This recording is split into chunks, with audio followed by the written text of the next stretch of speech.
starting your own business, of quitting the rat race and doing your own thing. You dream of the day you can walk into the office and tell $. Combination will see the company be dual listed on the NASDAQ and Hong Kong when the merger is completed sometime in the third quarter. Hypebeast was founded in 2005.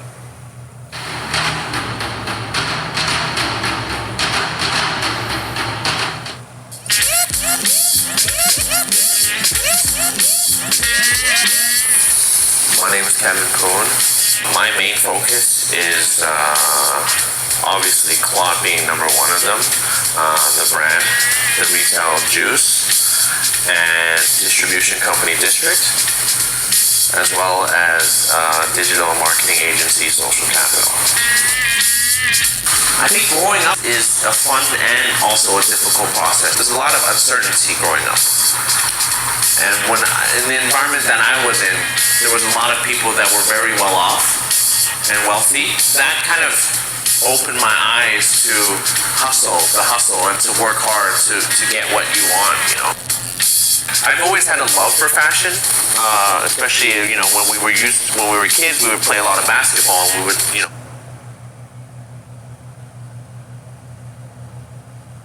watch obviously a lot of basketball, and all the basketball sneakers were very interesting, like the Jordans, the Pennies, or whoever that we had, and then it was the Dunks, and then it was the while I was doing an internship in LA.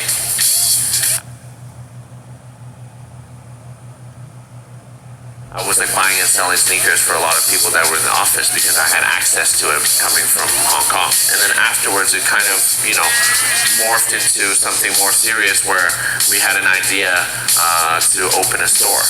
So me and Edison, which is my business partner, took a trip to Japan to take up some meetings, and we found an opportunity to open a store that sold the stuff that we kind of like, and that's the first store called Juice, and that's kind of how everything really all started. I think the reason why I wanted to do something for myself was because we didn't want to report to anybody. It was kind of like we didn't want to work for the man. So in order to avoid that, we thought of things that we could be our own bosses and kind of, put together what we love to do into a job. And this has probably always been kind of the inner motivating force for us to start a company and do the things that we do. How you first get started is always the hardest, I would say, because you have limited resources, you have limited networks, and no track record, right? So to really, first get started, you just have to have the passion and the drive for it. Even if you fail, at least you can take a learning lesson out of your failure and say, okay, what did I do wrong here and how do I make it better? So in that case, I think everyone learns by mistakes. So you just have to really get the good things out of it, I would say. The best companies come from a need within to do something. Like, I wanted this t-shirt, but no one's making it, so I'm gonna make it. Or, I like this shoe, but no one's used this application, so I'm gonna make it like that. Obviously, the people that work with me or the people that I get in contact with as I'm getting older, I definitely want to pass the knowledge of what I've done when I was in my 20s onto the youth. It's not really so much being a boss more than being a leader and a inspiration to the team, and to motivate them and not to boss them around like, oh, you do this or you do that.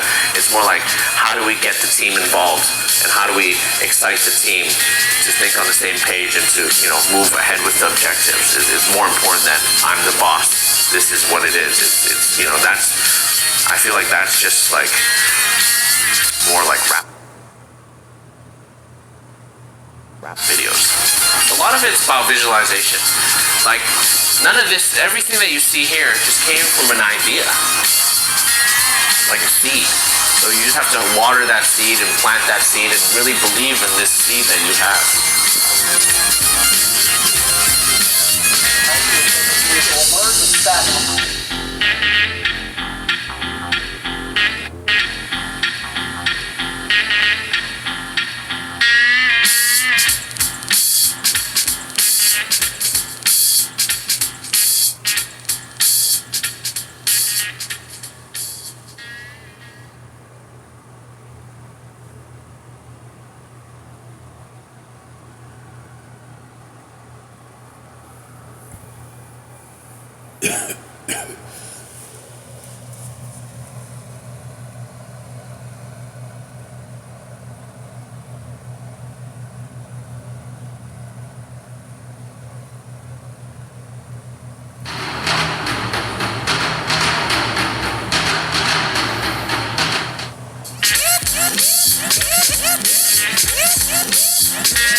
My main focus is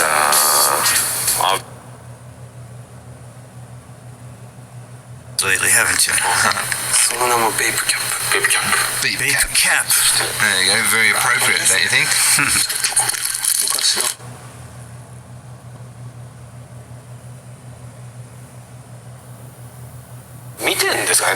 Is anybody watching this? I wonder if they're watching. I'd be surprised if anybody watches. It'd be good if they're watching. ちょっともう一回最後にまとめて So one more time we're going to get that together and take a look at the shocking video. そんな感じだね Something like that. IP said this week it will merge with SPAC Iron Spark One, valuing the lifestyle and e-commerce platform at more than $530 million. Combination will see the company be dual listed on the NASDAQ and Hong Kong when the merger is completed sometime in the third quarter. Hypebeast was founded in 2005 and is seen as the go-to source for lifestyle content. The company's most notable backers include Tom Brady, Naomi Osaka, and Tony Hawk. Joining us now is Hypebeast founder and CEO Kevin Ma and Iron Spark One chair Amy Bude. Good morning to you both. Kevin, let me start with you here, longtime reader of Hypebeast. I remember when it launched, but how has it evolved? What component of the business is, in fact, I guess, ad sales, and what component is e-commerce now? It's pretty split. I would say 30% of our business is from our media business, our editorial advertising business. We also have an award-winning agency, and that takes up around 40% of our business. And e-commerce makes up approximately 30% as well. Amy, curious on why you chose Hypebeast as your target. Well, we were looking for a company that, if we like to say, was hidden in plain sight, and what better than a cultural icon like Hypebeast. Kevin is an incredible leader and visionary. The company knows how to be public. It's produced 30% plus compound annual growth on top line. It's EBITDA positive. And this is really about investing in growth, bringing the best of what Iron Spark offers and Hypebeast to accelerate growth, not just globally, but also here in the U.S. Kevin, it's Julie here. As Amy alluded to, you guys are EBITDA positive. I believe you had a net profit last year also. And I'm curious why you don't feel like the typical SPAC I think to me or to us. And I'm curious why you decided to go that route. Yeah, like you said, we have a history of profitability, and we've maintained financial discipline, throughout the years. I think the reason is first reason is really to get closer to our U.S. audience.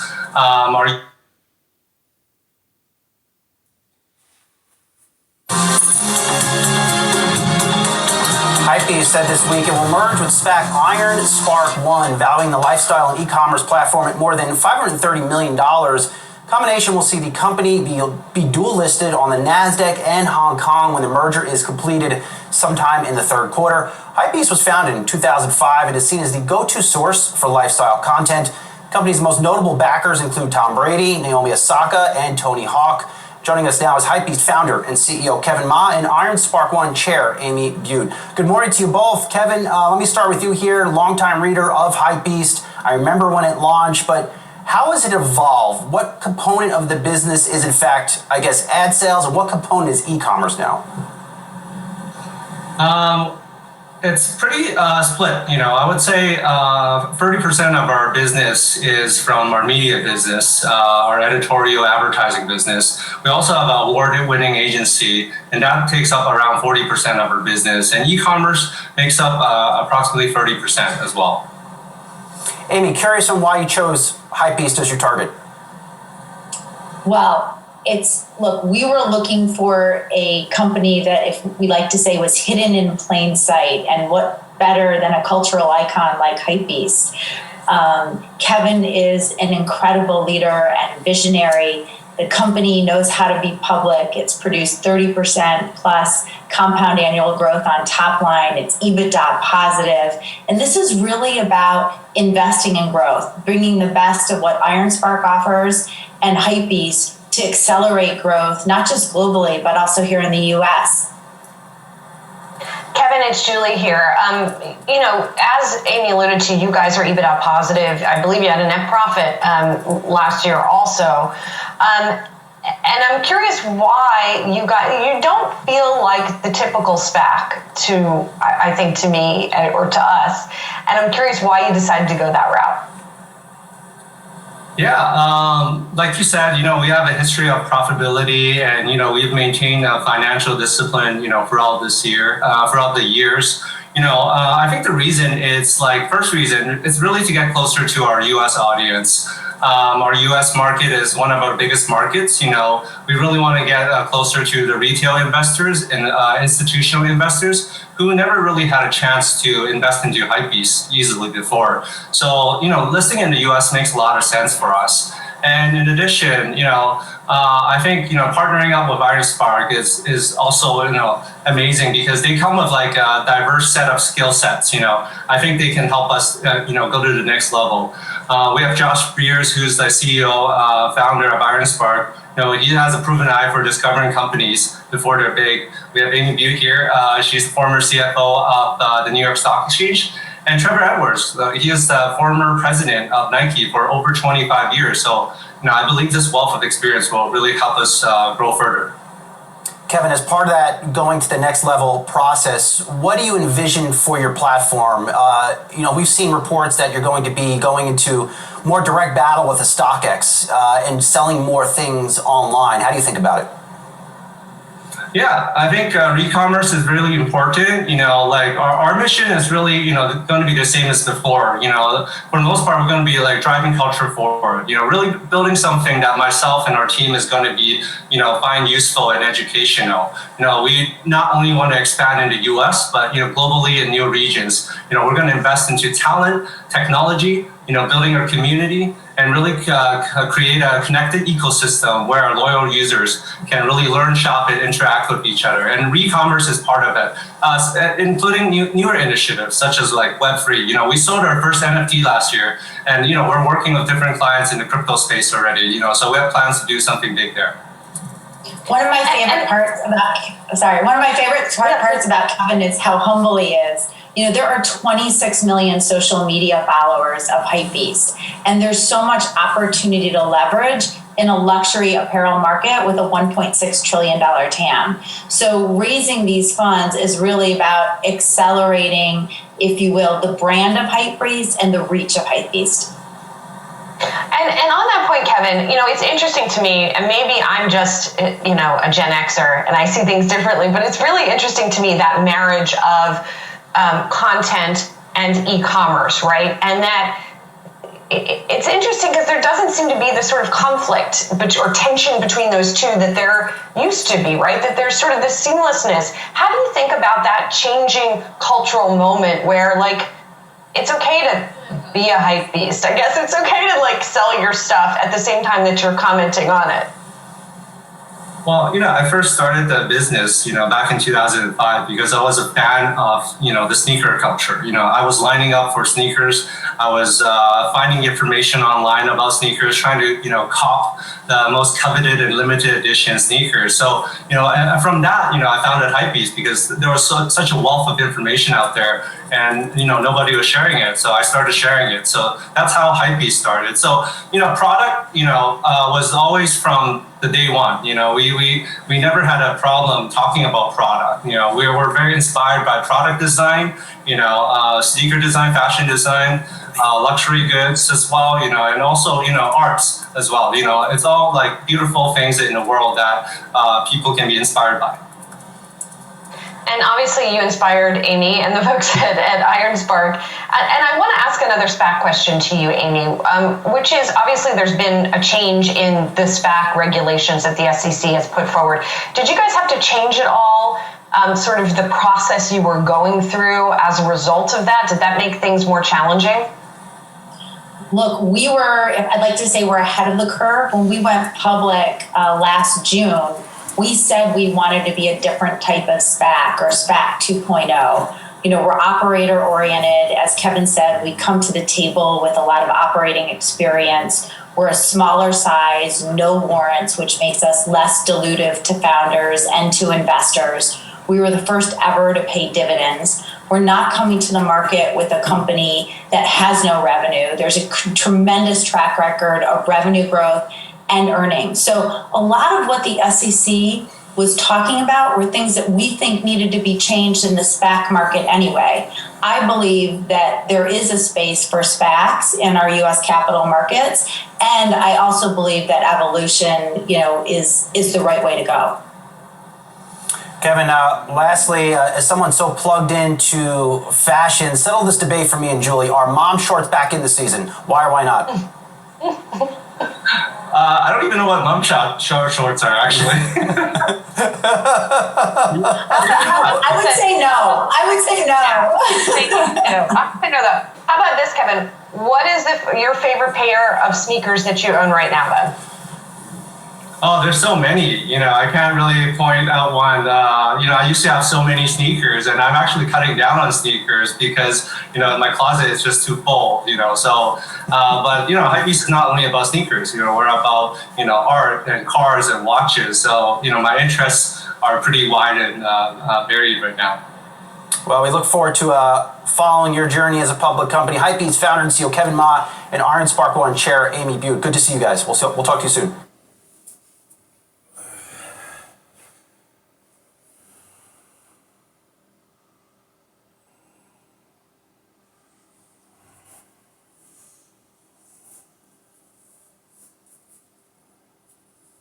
Came out and it was like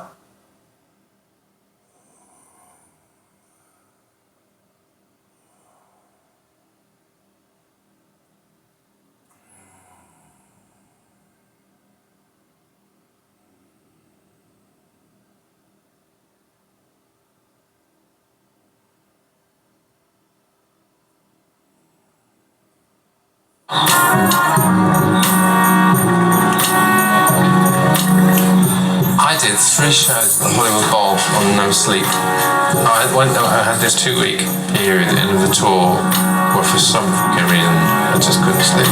Can't remember anything about it anyway. I'm obsessed with this book about sleep. Have you heard of it?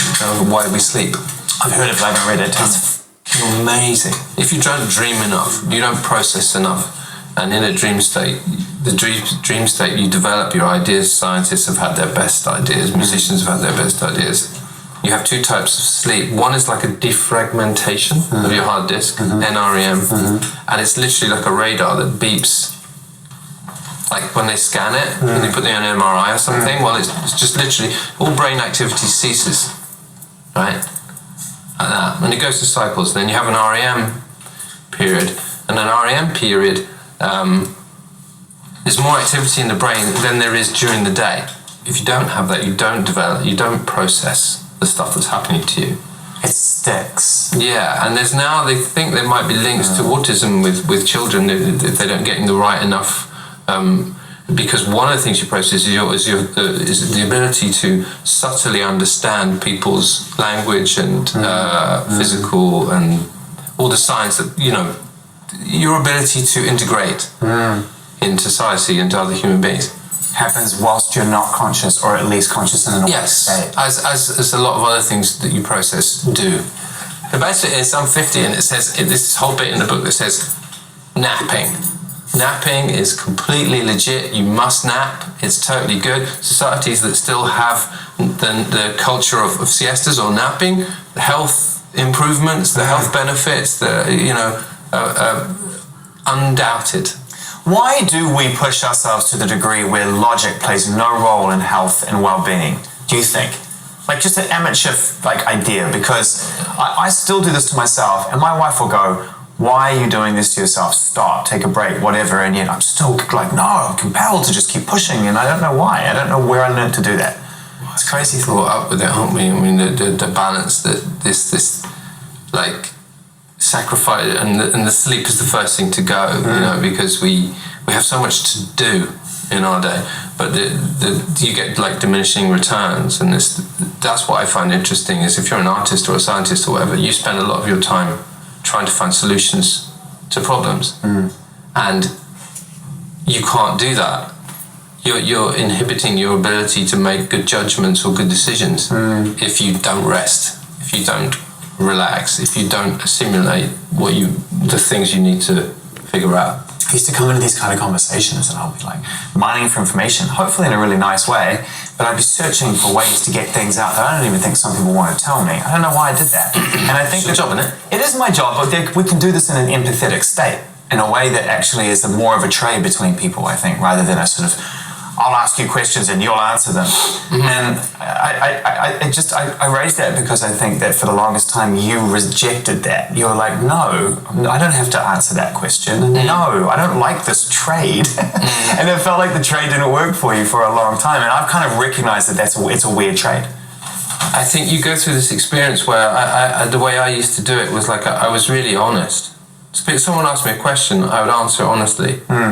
But then I would read what people would write afterwards and go, well, no, that's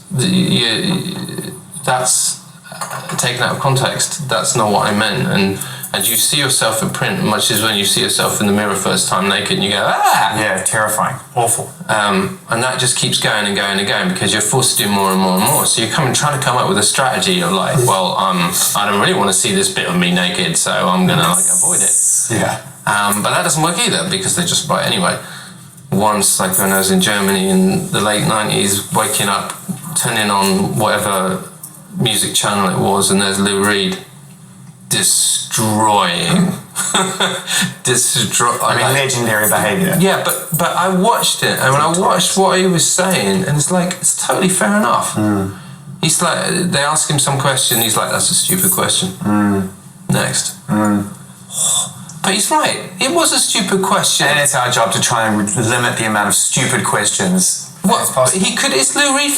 Hey, imagine what you could ask him. I know. And I'll be straight with you. Like, it's weird because I feel like I know you really well because of the influence you've had on me as an artist and a musician, and the way that you've encouraged me to help shape my thinking and deal with my emotions through your music. So thank you for that. No, but thank you. Oh, but I mean, that's part of the trade. I guess there's two types of influence. There's the influence of, which is not really influence, is how people may emotionally connect with music that I've been involved in, and that is something that part of me is completely mystified why that would be the case, because human beings are really different. So why would it be that what I do connects in that way?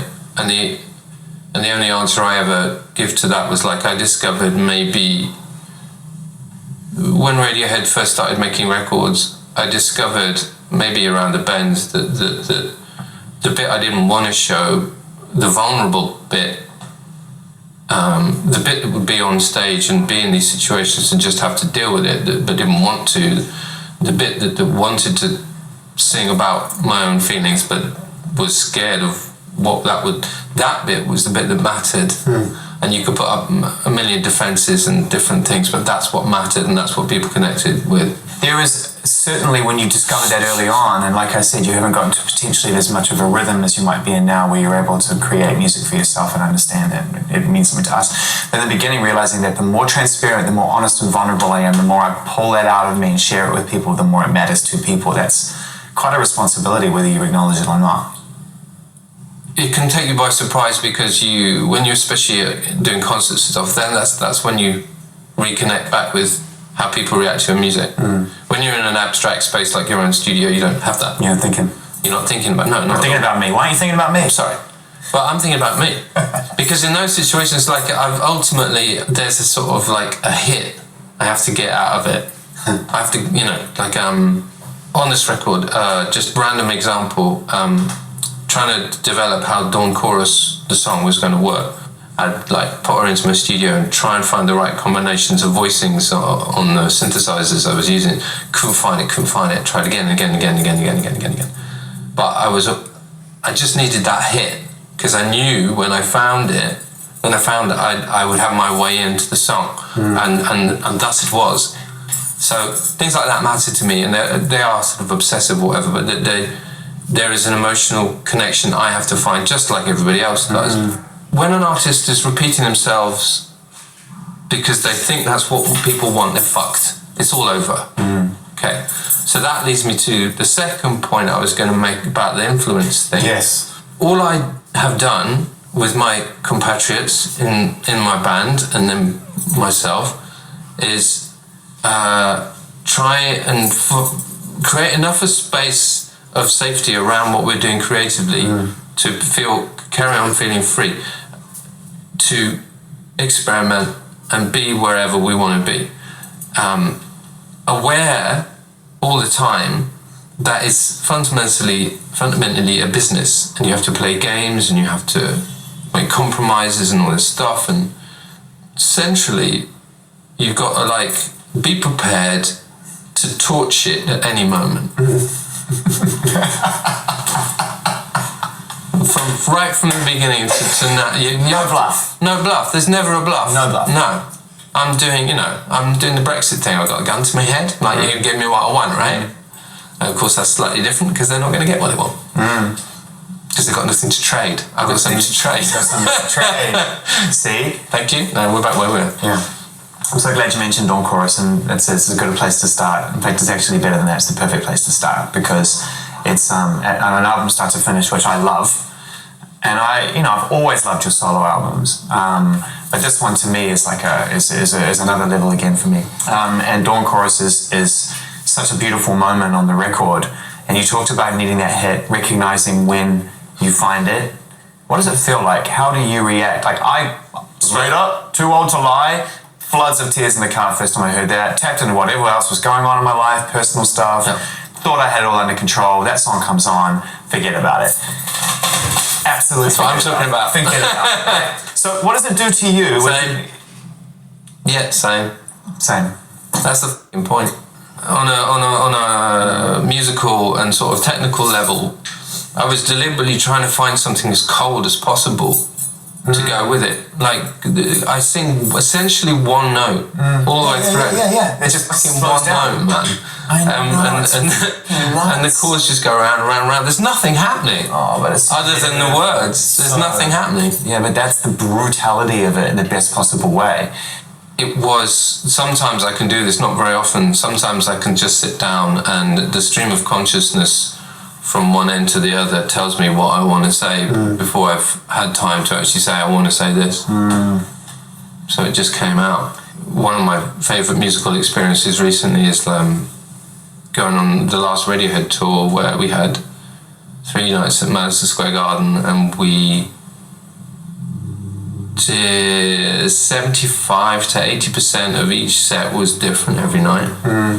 Which was just amazing, because like every night I'm going through memories and sort of connecting with songs in a different way, and there's no sense of like everything's by the seat of your pants because you're just trying to remember what. Yeah, because the context is totally different as well. The context of where they sit in other songs too. Because yes, exactly. It's not like you stop one emotional experience, put the guitar down, start another emotional experience. Yeah. And sometimes it doesn't work, so you're a bit like, well, we won't do that again.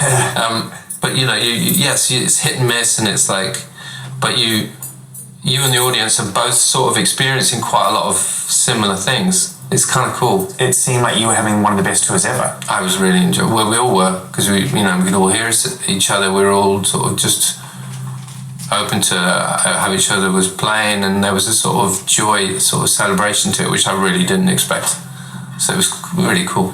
When I was watching Tomorrow's Modern Boxers live show, I realized that the way that you were putting that all together live sounded like you were making another album. Yeah. And to me, it felt like maybe making these albums is more a reflection of the live show, or getting to that spontaneity. It's totally that. Yeah. I mean, not all of it, but most of it was developed from the live show, or in the spirit of our sort of method. And the method was extremely random, but it started by like taking old stuff, just cutting it up, a bit like a DJ PA thing, like other people do, and trying to sort of, which for me was really difficult, counterintuitive. It's like, well, I don't have an instrument, I'm not playing. Okay, right. But then it sort of developed and got into the sort of drama of it, or whatever you want to call it.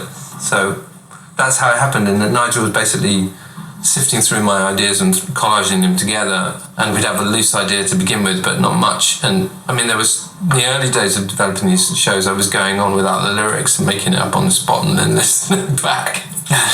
Because I could never understand when I heard the Eraser right. When the first time I heard that record, and I think I said I'm sure I said multiple times to people to the point of annoying them, where I was like, this is how you sort of use electronic instruments to capture some real emotional resonance. And I'm not talking about cerebrally, like I said, driving home crying emotion. Like, that's tough. And there weren't a lot of projects or a lot of artists out there who were like diving into this kind of what was considered at the time abstract electronic landscape and creating emotion out of it. And in my mind, I just automatically assumed that it was by design.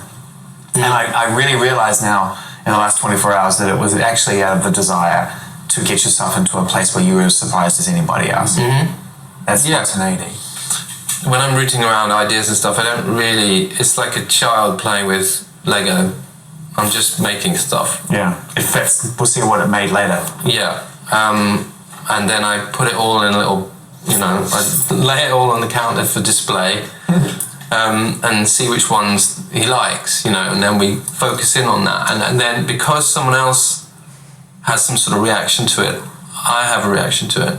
So I go through this weird process where you make stuff and then you forget it, and then someone picks it up and shows you again. You go, there's that in it. And but it's not too dissimilar to what I've done with Radiohead in a way where I used to at least play a bunch of chords, mumble over the top, send them around to the guys, and then they find things in them and say, that's good, can we work on that? And then only at that point do I feel I have then permission to connect with it in a different way. It's like, then I can pick up the mic if someone else has got the music around it in its most basic form. I think most artists, if they're honest, are never solo artists. Nigel and you have built such an incredibly strong, creative environment for each other, obviously, to trust each other. And when did you realize you trusted him enough to value his opinion like that? Was it immediately? Kid-A. OK Computer was I'm not sure about this guy. He tells me this story of how I'd stand over him when I was trying to mix Airbag. And I'm like, it just sounds like shit, mate. It sounds like you've killed all the dynamics. I might have actually been right, but that wasn't the point. When it got to sort of Kid-A and we had our own studio, and I was actually watching him take this chaos that we were giving him and try to turn it into something, I was like, all right, I trust you. There are a lot of really great relationships in history, creative relationships that exist for a period. And then someone decides, I want to go try something else over here, totally within their right to do that. You and Nigel have remained steadfastly collaborative with each other, and Yeah, except my only sleeping around has been on Suspiria. Yeah. Where because the nature of what it was, and the horror film and blah blah blah. I just knew he wouldn't have the patience to sit around watching me indulge in my effects without any songs and structures. But you also said that you felt really challenged by that opportunity. Yeah, it was great. And you said something brilliant recently where you felt that feeling that you get where you dread the idea of doing it, but if you don't do it, you regret it. Yeah, that's how I make most of my decisions. Yeah, and to be fair though, I got to a point where, and then I called Sam, who I produced it with. He arrives and spends weeks going through my chaos trying to find missing files, and I just got to this point where all right, it's fair cut. Wow, so you went down the rabbit hole. You were not cataloguing and compiling and maintaining what anything was and what was going on, and the film people had started asking me for files. I'm like, And for those people who are watching or listening to this right now, not to break the wall, I apologize, but film people are brutal, even compared to music people. There's real money in film. Yeah. And real money, and real pressure. Composers. I did this talk in LA, and I talked to all these other composers, film composers, and everyone is like, yeah, we're bottom of the line. Yeah. I'd had a lot of prelim on that with Johnny though, so and Johnny has coping strategies and what? Can you share one? You just do a lot up front, and he's lucky as well because mostly he works with Paul, and Paul gets it anyway. But he said, lay a lot of stuff out yourself, do a lot of stuff yourself, and if they don't like it, walk away, don't worry about it, move on. He really helped. It really helped just watching him go through that mill and understanding, this is what I'm getting into. Yeah. Otherwise, it would have been a very nasty shot. Amazing job, though. I'm really proud of it. You should be. It's incredible. And it's one of those things that could have easily, even with you attached to it, the movie's incredible, but it could have easily been one of those sort of critically acclaimed, few people like it is what it is, move on to go make Radiohead, mate, where you go. Yeah. People loved it, and people talk about it. I was really surprised, because it was this difficult record. Luca, the director, Luca Guadagnino, pushed me into a place I would have never gone and made me do a bunch of stuff that I would never have dreamed of doing, and that was great. Such a cool feeling, the central dance piece in the middle of the film. Smashed my head against the wall for months on that till I got this breakthrough, and then it was just, you know, I knew what I was looking for, but I just couldn't find it. I didn't have any choice. I had to see this through. At what point did this album start to take shape, Anima? When did you start to realise you had something that was going to be a, you know? I mean, it's not the usual way, because it's been like really frustrating. We've had most of this stuff for ages, and we just couldn't get a slot in order to finish it. We couldn't get the right mindset. It's like, okay, we need to set aside 2 months. We're just going to do this. And the joke was, it was really quick to do. I mean, we set up as we do the shows live for most of it, and like knocked it out. It was really fun. It was quick and easy, and we knew where we were going because we'd lived with it for so long. You mentioned recently, though, that you went through a bout of writer's block. That was around the time of Suspiria, though. I mean, there's an irony in that, because Suspiria was my writer's block. So if that's my writer's block, I'm down. I just smug. I mean, it was ideal to be like, the therapy of like, I don't want to write a bunch of songs, you know, I want to just make noise, was great. And I found myself immersing myself in old music, concrete, and all this like anti-music, and it was great. I loved it. Writer's block, I always felt, must feel like hell when your instinct is to create and to release and to find emotion and things. But then I also think that there must be a part of it sometimes where it's a relief, because I don't actually have to write anything right now. That's kind of the point. You take the pressure off yourself. Yeah. Every artist and musician will go through a period where you have to think again about what you're doing, or you have to stop because you have to walk out the door and you have to see again. Have you had it before? Have you had Yes. The biggest one was like after OK Computer. I'd gone through a period of playing the same songs for years, you know, and finding myself in increasingly large venues and not feeling mentally able to fill them for everybody.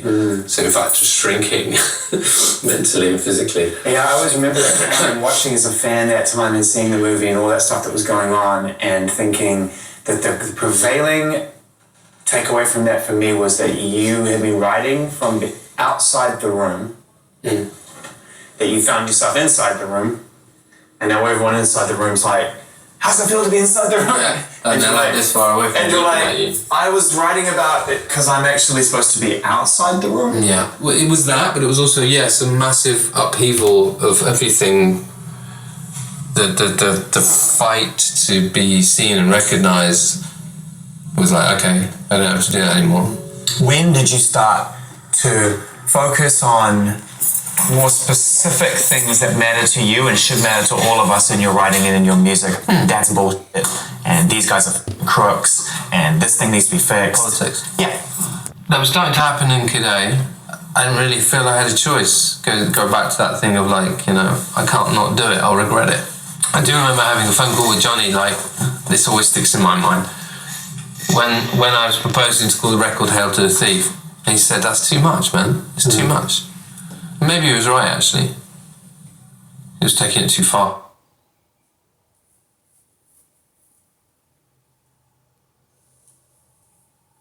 In Kid A, I didn't really feel I had a choice. Go back to that thing of like, you know, I can't not do it, I'll regret it.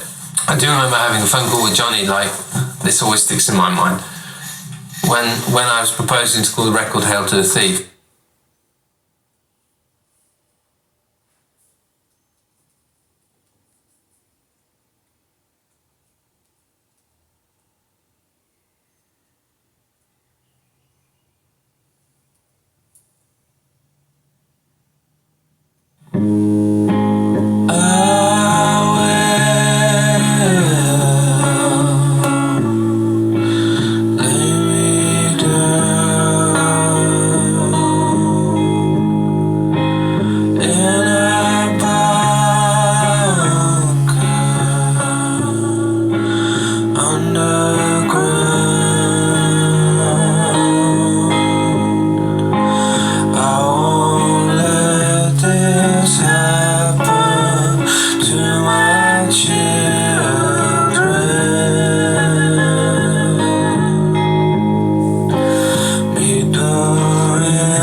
You ever get bugged with questions?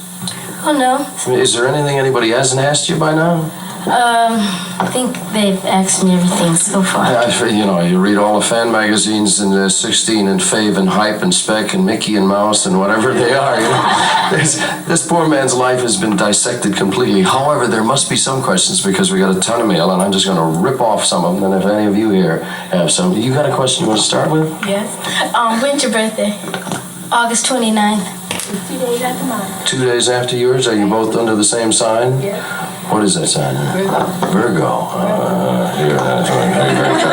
That's the one I warned you about. All right. Dearest Michael. That's a good start.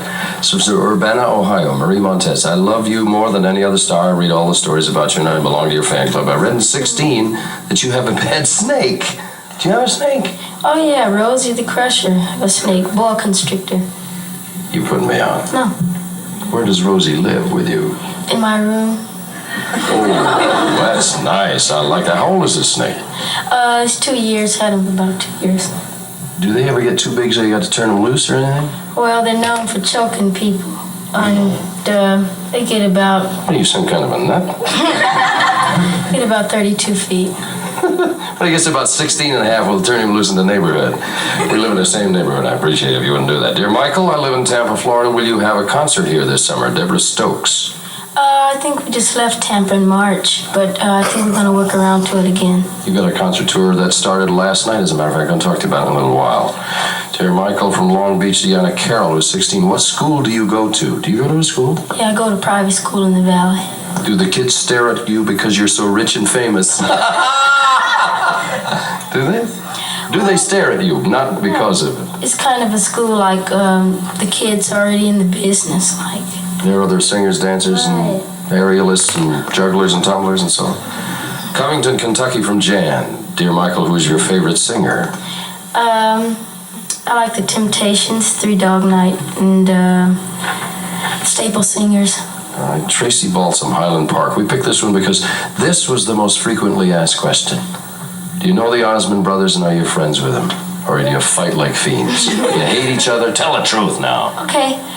We met in Canada, and we had a good time together. Came to the hotel, and we talked a while, and we have a basketball game coming up. I don't know the exact date.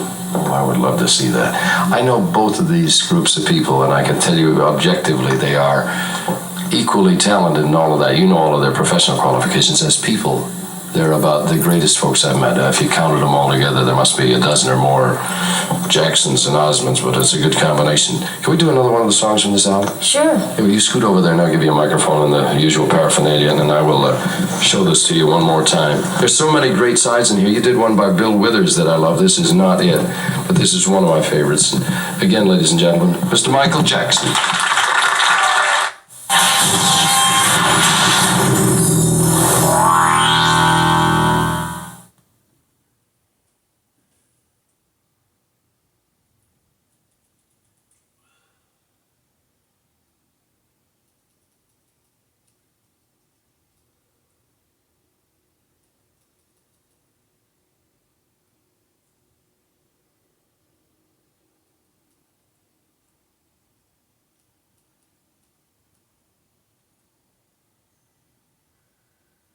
Happens every day because there's things happening all over this country and it's a lot of turmoil, and I think that we all have a responsibility to just push it forward. Like it's good to have conversations about it. That's great. We have to bring awareness to it.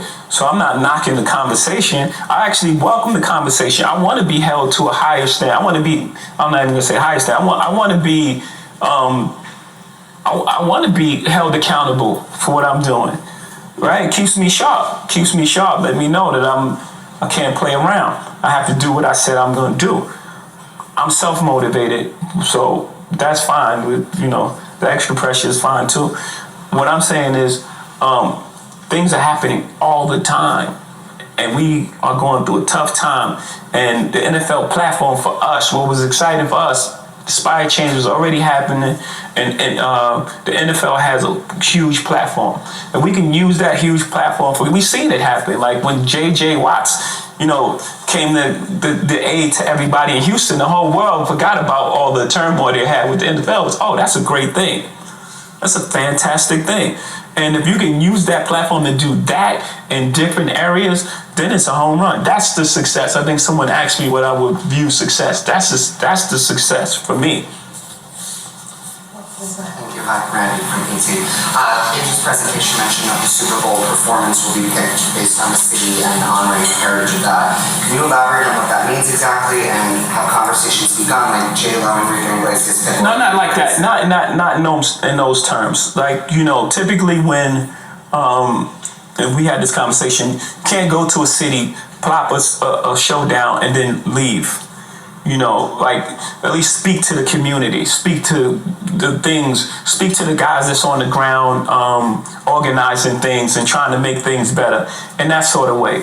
Because Tampa's next year. I love Tampa Bay. I don't have no idea who's from there, who performed. So you start running into that problem. If you start doing that, and sometimes it may happen and it may line up that the person is from the city that they perform, but you don't want to get into that space because then again, who performs from Tampa? Anybody know? Quick follow-up. Tampa Bay. Class.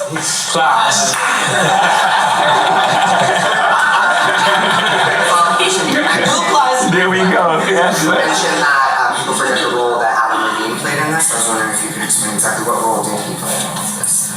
Well, we had to have the conversation, right? Because there was a lot of talk around Adam Levine's performance in Atlanta. So I think that and me being vocal about stepping back from performing as well, I think that sparked some of the conversation as well. Thank you. I just wonder, because you both talk about having these super candid conversations. I wonder if anything that, like asking this information, anything that Jay offered to you that was surprising or enlightening in terms of his perspective of why he didn't perform or some of the protests that were going on? Well, I think we probably keep some of that. He can speak for himself on some of that. I would tell you that in every conversation I've had with Jay has been enlightening. Not just on his perspective of the process of how we do the entertainment, but what we should try to achieve. Because we always say we can get better and we can evolve, and the Super Bowl halftime has over the years. We've always had those moments where we think we can say, let's think about doing this differently. And we always think we should partner with the best. That's why we're sitting here. We're partnering with the best. And so his perspective is going to drive us. I'm not going to sit here and talk to him about entertainers. He knows that business. What we have to do is figure out how do we support that and how do we make sure that we bring that to another level. Your side? Anything surprising, you said? Just enlightening about his perspective. I just think... I think that the openness and willingness to, when we presented all these initiatives, we expected to maybe do one or two. We thought they would be super powerful as well as we could plug into Inspire Change. And these guys were just super open to, to allow their platform to be used to service others. That was a big surprise. Good surprise. Good surprise. Yeah.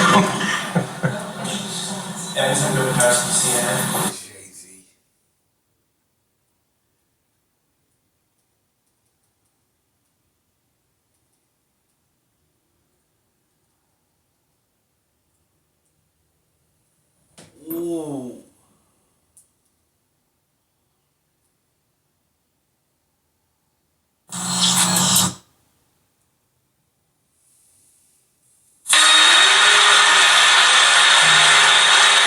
Eldrick Tiger Woods. And Eldrick is an accomplished golfer. He wins tournaments on a regular basis and has shot close to par on 18-hole courses. Incredibly, Tiger here is only 5 years old. On the tee, we have the 9 o'clock starting group, the youngest contestant ever. He's 5 years old. Eldrick Tiger Woods. On a golf course, Tiger has the kind of poise and confidence that would be the envy of most golfers 10 times his age. His knowledge of the game is truly amazing. Tiger has a overall concept of strategy right now. I pointed him down the left side of the fairway as an overall concept. Then he implemented that concept repeatedly right down the fairway. And as we approached the hole, which he had never played before, we made slight adjustments. But he followed the concept.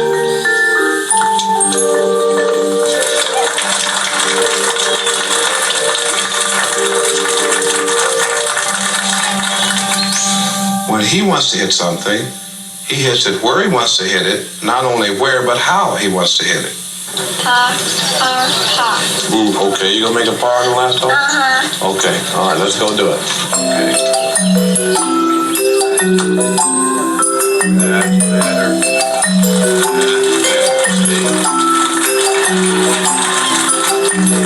Well, when he was about 6 months old, I had this putter cut down, and I gave it to him as a toy. And he had dragged this thing around all over the house. And I worked out in the garage. How's that, Tiger? Boo-boo? Sure was, wasn't it? When he was 11 months old, I took a break, and he walked right over, picked up his little putter, set up just like I did, looked at the net as his target, took the club back, and hit the ball right in the center of the net. At 11 months old. At age 2, I took him out on a course, and he played a regulation course, 9 holes, which is par 36, and he shot a 48. But he entered his first tournament, which was a pitch, putt, and drive tournament. And he was competing in the age category of 10 and under. And at 3, he won it.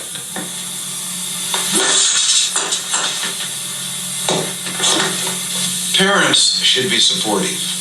We can't dictate to him what he can be and what he cannot be. So as a consequence, what we do is we participate with him in golf. And if it was bowling, we would participate with him in bowling. And each and every one of us has our own life to live.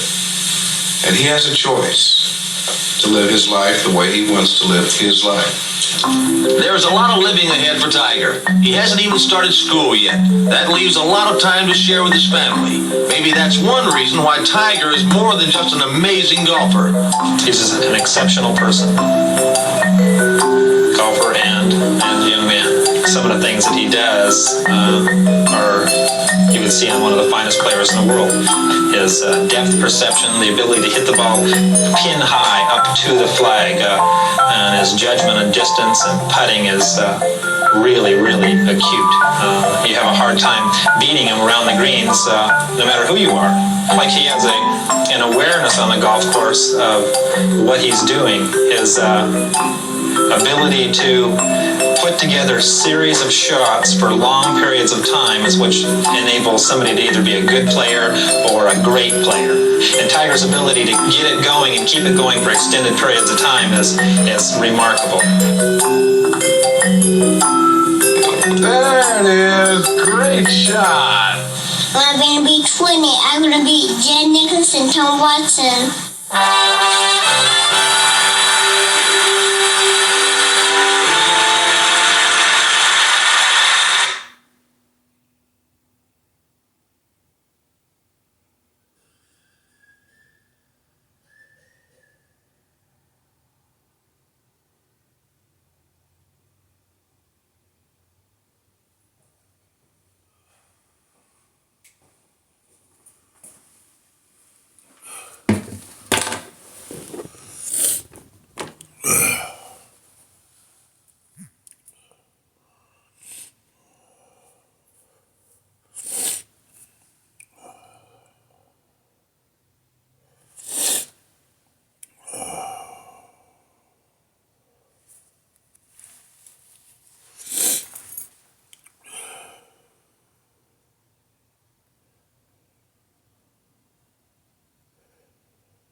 We're the only platform that does this, that makes it possible for you not only to play.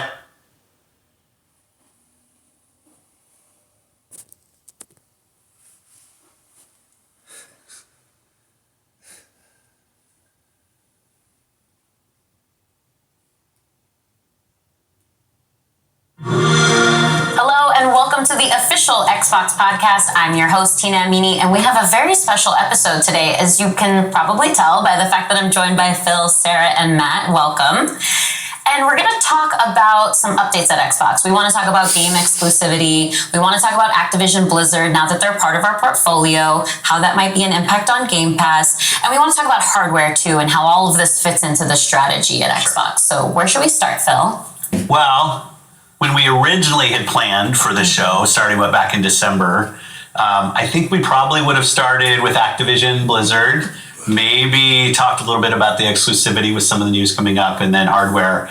But we've had some unforeseen news that has come out. So let's just go and tackle the exclusivity question, because I know it's on the minds of a lot of people. We hear from the community, and that's an important input for us. So we made the decision that we're going to take 4 games to the other consoles, just 4 games, not a change to our kind of fundamental exclusive strategy. We're making these decisions for some specific reasons.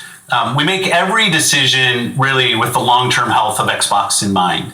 And long-term health of Xbox means a growing platform, our games performing, building the best platform for creators, reaching as many players as we can. We're always looking to learn as a leadership team and to grow. And we think this is an interesting point in time for us to use what some of the other platforms have right now to help grow our franchises. So we're going to do that. So these 4 titles, what are they? Can you say? I'm not going to name those games. The teams that are building those games have announced plans that are not too far away. As we know, game teams put a lot of energy into their announcements with the partners. So I don't want to take anything away from those teams. So I won't be talking about the titles specifically, but I think when they come out, it'll make sense. Can we say if either of those titles are Starfield or Indiana Jones? They are not Starfield or Indiana Jones. Well, what was the criteria in how the team was thinking about selecting those 4 titles? Let me start a little bit outside of that, and then I'll get to the 4 specific games that we're talking about right now. Because the fundamental decision driver for any decision that we make, anything we're going to talk about today, is the long-term health of Xbox. That we're running a growing platform that is reaching more players, that our games are having as much success as possible. And I do have a fundamental belief that over the next 5 or 10 years, exclusive games that are exclusive to one piece of hardware, are going to be a smaller and smaller part of the game industry. And that's not some great insight, because if you look at the last 10 years and what the biggest games are today, it's a natural place. Whether it's one console and PC, multiple consoles, mobile console and PC, you see big games landing on multiple platforms. And we want to be a great platform for creators that are trying to realize that potential. But now back to the specifics of the question on these four specific titles. We looked at games that are over a year old, so they've been on Xbox and PC for a while. A couple of the games are community-driven games, new games that kind of first iterations of a franchise that have reached their full potential, let's say on Xbox and PC. There's always growth. Franchises that we obviously want to continue to invest in. Part of having the ability to continue to invest is that the businesses behind those franchises continue. We think it's important that these service-based games that have communities behind them, that they can have confidence that they're going to exist in the future. So 2 of them, kind of community-driven games that will end up on other platforms and give us the ability to continue to invest in them. We think that's great for the business and great for the communities, more players to play with. I'd say 2 of the other games are smaller games that were never really meant to be built as kind of platform exclusives and all the fanfare that goes around that, but games that our teams really wanted to go build, that we love supporting creative endeavors across our studios regardless of size. And as they've realized their full potential on Xbox and PC, we see an opportunity to utilize the other platforms as a place to just drive more business value out of those games, allowing us to invest in maybe future iterations of those, so sequels to those, or just other games like that in our portfolio. And when we don't damage Xbox and we can grow our business using what other platforms have and to help us with that, we're going to do that. And that's really the story behind these 4 games. And the last thing I'll say, looking forward, I think there is an interesting story for us of introducing Xbox franchises to players on other platforms to get them more interested in Xbox. We think there's a good... Now you cannot tell me you did not have fun in there with those kids. I ain't saying it wasn't fun. I'm just saying I wasn't in the right mindset. Mindset? What do you mean? You didn't think about Dracula one time while you were in there. That's true. And I bet you didn't think about the Strange commercial either. Right? Yeah, you're right. You know what? The kids are a little more inspirational than I've been lately. I'll admit that. Thank you. I got an idea. What? I got an idea for the Strange ad. Schools can't afford an art program. So nice. Now, remember last week we saw... I'm gonna whoop somebody's ass. Sit down, Marcus. Remember last week we looked at collages from Romare Bearden, right? Yeah. And this week, what were you supposed to do? Bring your own collages. Okay. Who wants to show me theirs first? Oh, boy. Kenny. Assalamu alaikum, my brother. Oh, alaikum salam. Greetings, my Nubian princess. My king. This is the sun, and these are the sun rays, and this is a big, giant, huge hole in the ozone layer, and this is what's gonna happen to people and animals if we don't fix up the ozone layer quickly. It's very Afrocentric. You gotta like this, Kenny. What a lively little thing you are. Okay, tell us about this. This is my house. This is the sun. This is a spear, and this is a shield. Then we have. Then right here, this is my fishbowl. Then this is blood. Then these are my clothes, and these are the fish. Yeah, why? This is the fish bowl up here, right? And these are the fish, and this is the floor. Why aren't the fish in the bowl? Because I don't want them there. But they can't live on the floor. See, again, art can be very abstract. It doesn't have to make sense only in the artist's mind. Thank you, Kanye, very much. Thank you, Kanye, for your interpretation. Okay, who's gonna be next? Now you cannot tell me you did not have fun in there with those kids. I ain't saying it wasn't fun. I'm just saying I wasn't in the right mindset. Mindset? What do you mean? You didn't think about Dracula one time while you were in there. That's true. And I bet you didn't think about the Strange commercial either. Right? Yeah, you're right. You know what? The kids are a little more inspirational than I've been lately. I'll admit that. Thank you. I got an idea. What? I got an idea for the Strange ad. Schools can't afford an art program. So nice. Now, remember last week we saw... I'm gonna whoop somebody's ass. Sit down, Marcus. Remember last week we looked at collages from Romare Bearden, right? Yeah. And this week, what were you supposed to do? Bring your own collages. Okay. Who wants to show me theirs first? Oh, boy. Kenny. Assalamu alaikum, my brother. Oh, alaikum salam. Greetings, my Nubian princess. My king. This is the sun, and these are the sun rays, and this is a big, giant, huge hole in the ozone layer, and this is what's gonna happen to people and animals if we don't fix up the ozone layer quickly. It's very Afrocentric. You gotta like this, Kenny. What a lively little thing you are. Okay, tell us about this. This is my house. This is the sun. This is a spear, and this is a shield. Then we have. Then right here, this is my fishbowl. Then this is blood. Then these are my clothes, and these are the fish. Yeah, why? This is the fish bowl up here, right? And these are the fish, and this is the floor. Why aren't the fish in the bowl? Because I don't want them there. But they can't live on the floor. See, again, art can be very abstract. It doesn't have to make sense only in the artist's mind. Thank you, Kanye, very Thank you, much. Kanye, for your interpretation. Okay, who's gonna be next?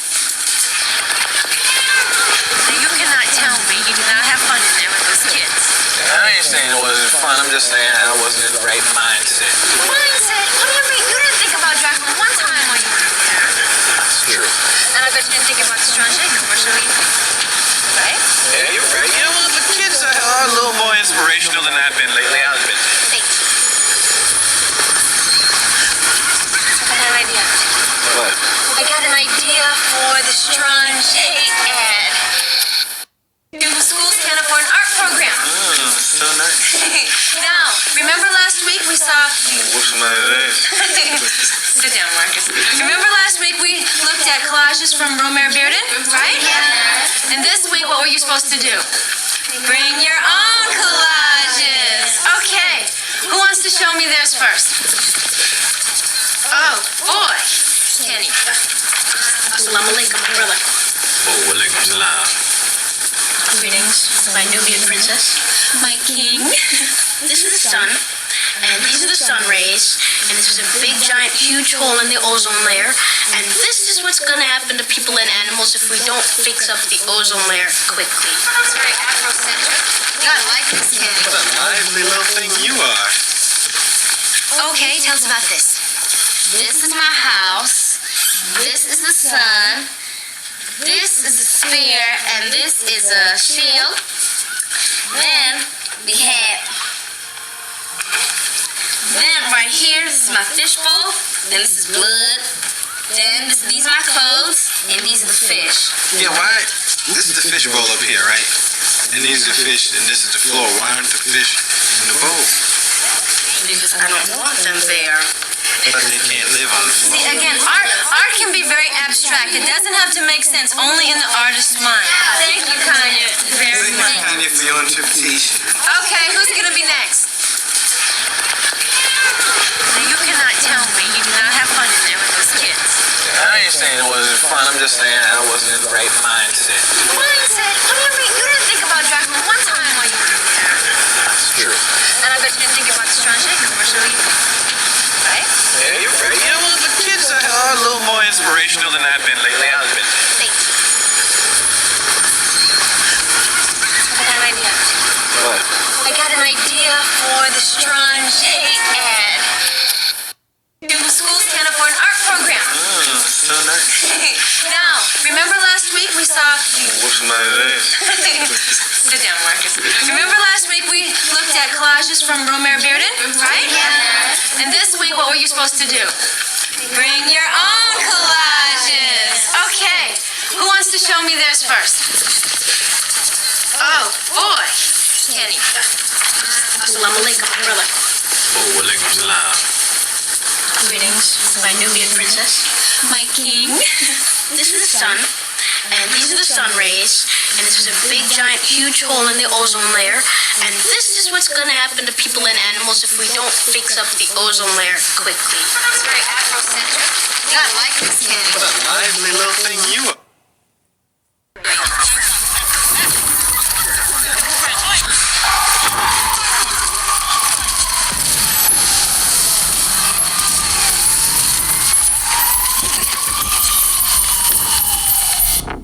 Authorities recommend not to approach the individual. First, they came to the foreigners, and I did not speak out, because I was not a foreigner.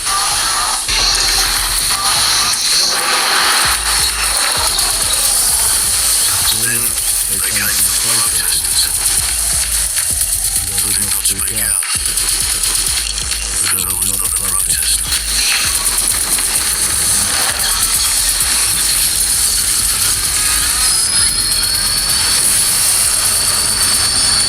Then they came for the journalist, and I did not speak out, because I was not a journalist.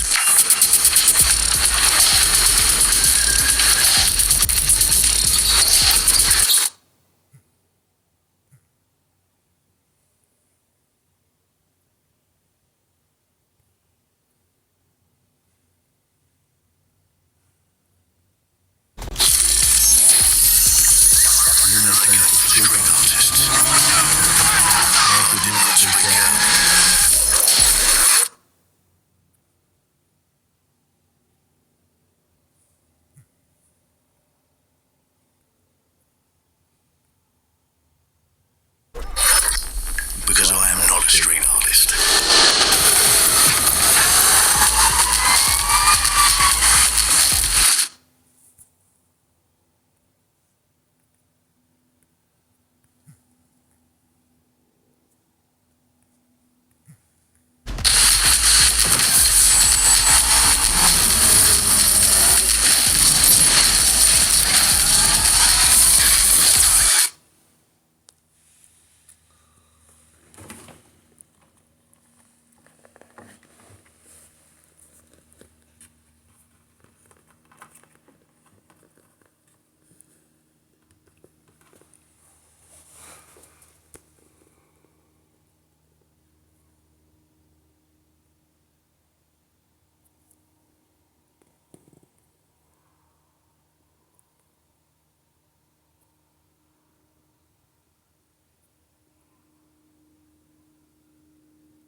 Hey,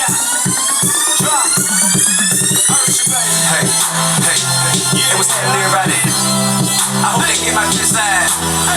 You know I gotta look good when I walk out the house. You know I know the camera's following. I know they taking pictures, right, drama? Hey, yeah. Hey, man, you watch it, I live it. You dig that? Y'all sit back, relax, get some popcorn, man. I'm gonna make it a good show. You dig that? It's gonna make a hell of a movie, huh? My life, your entertainment. You watch it while I live it. I want they follow, I talk they holler. Just here for your amusement. My life, your entertainment. You watch it while I live it. You wait for me to lose it. I guess I'm just here for your amusement. The price of fame, I think I paid. Want my change, I done gave everything in my possession for my seconds on the stage. For my name up in life, multi-million record sales. I done gave up my life, can't get a moment to myself. When alone, I ask myself, is it worth it? I ain't perfect, neither's anybody else. But I think my kids deserve to be with daddy out in public without all the interrupt. When the lies and gospel published, I'm the topic of discussion. And I stay in trouble just to show you suckers I ain't lost it. And I do it all again, that's the funny thing about it. I ain't playing, boy, I'm about it. Will I change, boy, I doubt it. I done been a lot of things, I ain't never been a cow. See the paparazzi crowded all around me now. Same niggas who was dissing wanna pound like I'm sitting down. Shower with support from my adoring fans. They get T.I.'s arrested, they like, yeah, we doing it. You watch it while I live it. I walk, they follow. I talk, they holler. It's here for your amusement. My life, your entertainment. You watch it while I live it. You wait for me to lose it. I guess I'm just here for your amusement. You seen it all before, guys, know how the story goes. It's like Tupac never died, sit back and enjoy the show. You see the shit that scares the senses, I done lived through it. Knew the risk and the consequences, and I still do it. And then I'm so fresh, them niggas me'll do it. Now that's the act of my profession, pimp, I live movies. That's why they whisper when they see me point and stare at me. Cause they just wanna live through me vicariously. Fashion week in Paris week, party like a rock star. Get blown by a top model till she catch lockjaw. Got to do, you get a year stashed in my sock drawer. Showed you the troubles and the struggles of an outlaw. Top dog would not fall, I'm not y'all. Couple pages out the calendar and I'm not y'all. Kid, listen, pay attention, you don't wanna be me. It's safer to watch it on TV. My life, your entertainment. You watch it while I live it. I walk, they follow. I talk, they holler. Just here for your amusement. My life, your entertainment. You watch it while I live it. You wait for me to lose it. I'm just here for your amusement. Baby, I don't think it would even matter to me. Working a 9 to 5, would it be better? I'm to be honest, would you care to gossip about me? Not likely, I guess that's just the way that it goes. Cause I know I could be somewhere I'm keeping it cool. And you know, almost anything instead of the truth. Y'all know more than I do. It's breaking news to me too. Easy killing, y'all know that ain't how I move. He said and she said, I did what with that?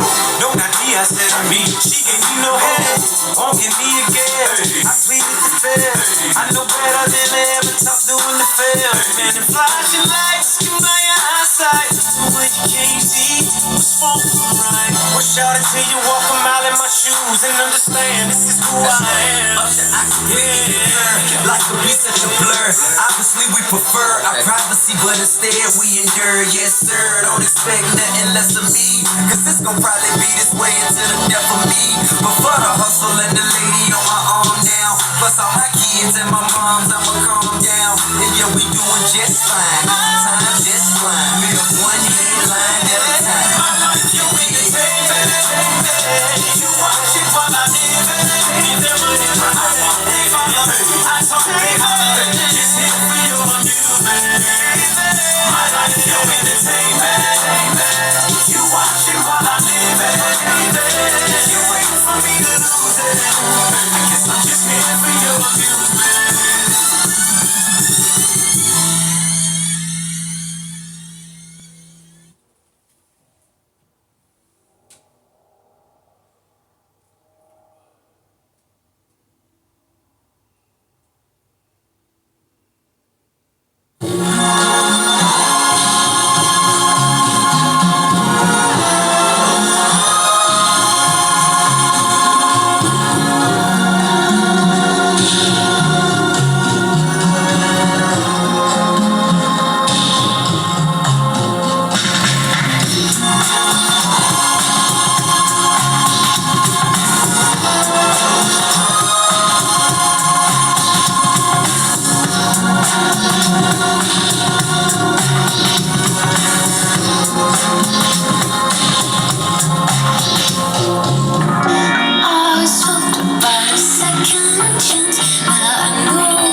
watching him, and I'm like, oh, I see him developing in ways. I'm like, I helped him develop. I stuck the landing on that. But I'm also like, but I still got a lot more. That's behind me. Right. He's There's only more 5, to I do. got more. Yeah. I see him developing in ways. I'm like, I helped him develop. I stuck the landing on that. But I'm also like, but I still got a lot more. That's behind me.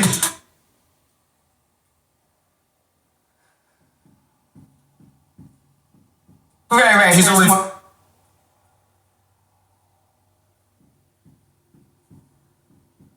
I got more to do.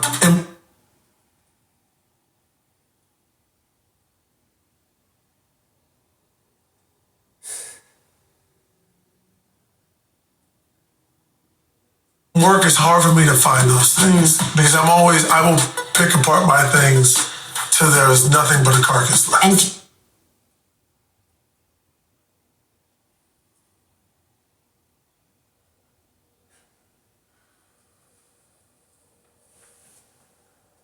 Right. He's There's only more 5, to I got do. more to Yeah. do. And work is hard for me to find those things because I will pick apart my things till there's nothing but a carcass left. And do you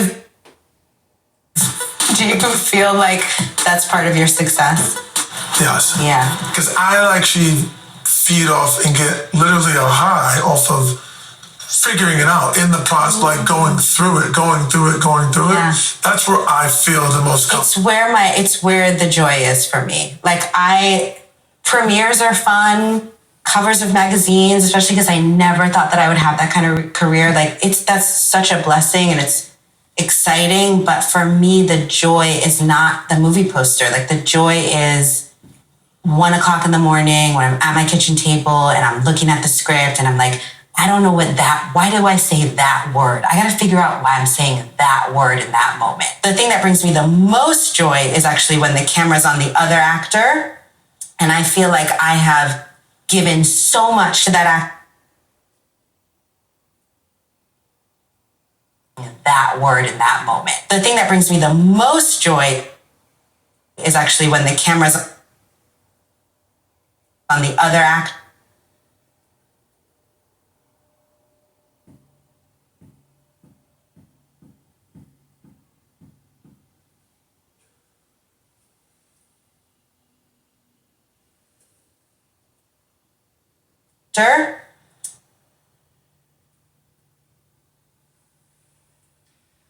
And I feel like I have given so much to that actor that I watched them do something in the scene that they didn't even know they were capable of. Like I bring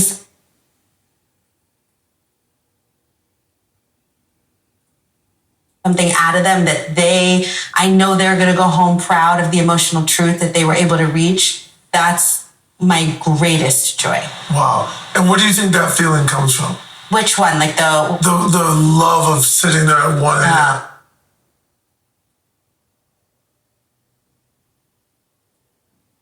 a.m. Digging on something, like just like trying to find it. Did somebody teach you that? So I talk in the book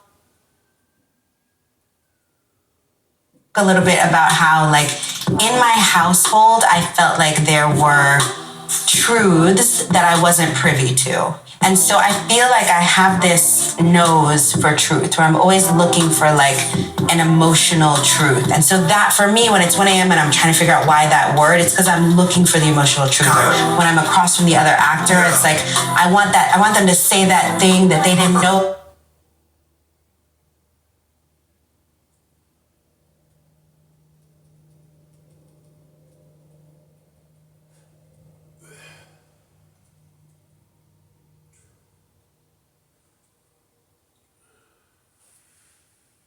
Yeah. Hey, John. How are you? Good. How you doing? I'm alright. Listen, I've been doing a lot of thinking about for my screening, and I want to be here. Oh, John, this is great. Yeah, this is really terrific. Excited. No. This is really great. No, this is really great. You said that. Yeah. Look, I want you to. Yeah. Hey, John.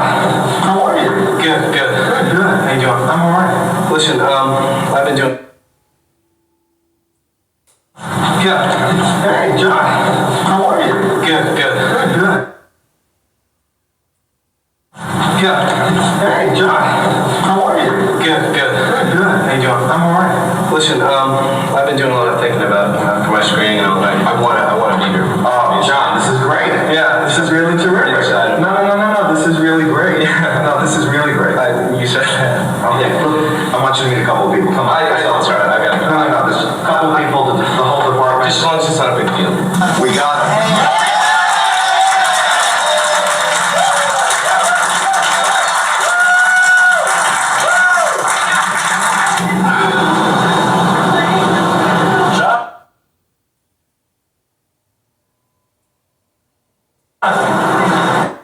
Man, there you are.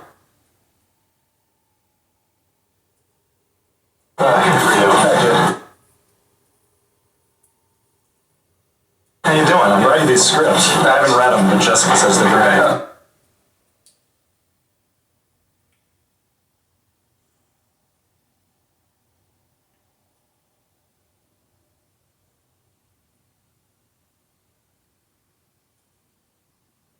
Thank you. I'm right away. They're doing laundry. Yeah.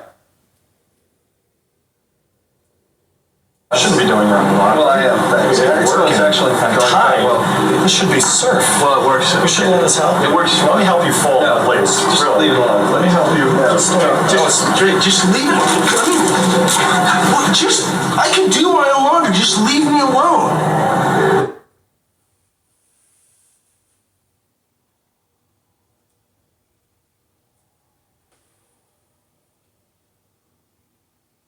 Yes, you are. No, I'm okay. So you solid.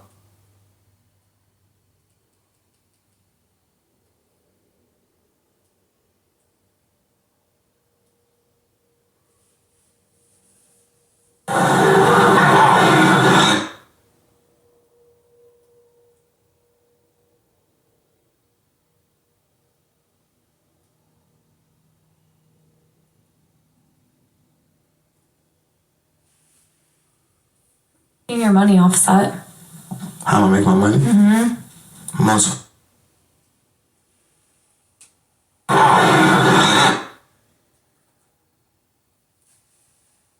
What was your last brand deal? And I would have answered that. How do you make money? And I would have answered that. Well, it's like public information. I'm just asking you how you make money. I don't think that's something you should be embarrassed about. Embarrassed?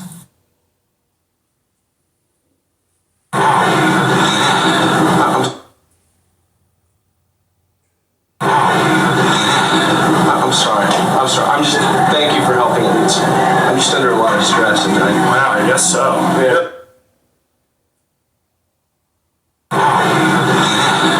I'm sorry. I'm just, thank you for helping. I'm just under a lot of stress and wow, I guess so. Yeah. You gotta read this. This will help you out. You say thanks. Stop doing that. Stop doing that. Well, we can agree to not to do that. I'm not trying to calculate your bag. You could ask me what was your last brand deal, and I would have answered that. How do you make money? And I would have answered that. Well, it's like public information. I'm just asking you how you make money. I don't think that's something you should be embarrassed about. Embarrassed? If you won't talk about it, you're probably ashamed. Ashamed of what? What do you do? How are you making your money offset? How do I make my money? Mm-hmm. Multiple ways, baby. Ways that you're... I'm sorry. I'm just, thank you for helping. I'm just under a lot of stress and These scripts. I haven't read them, but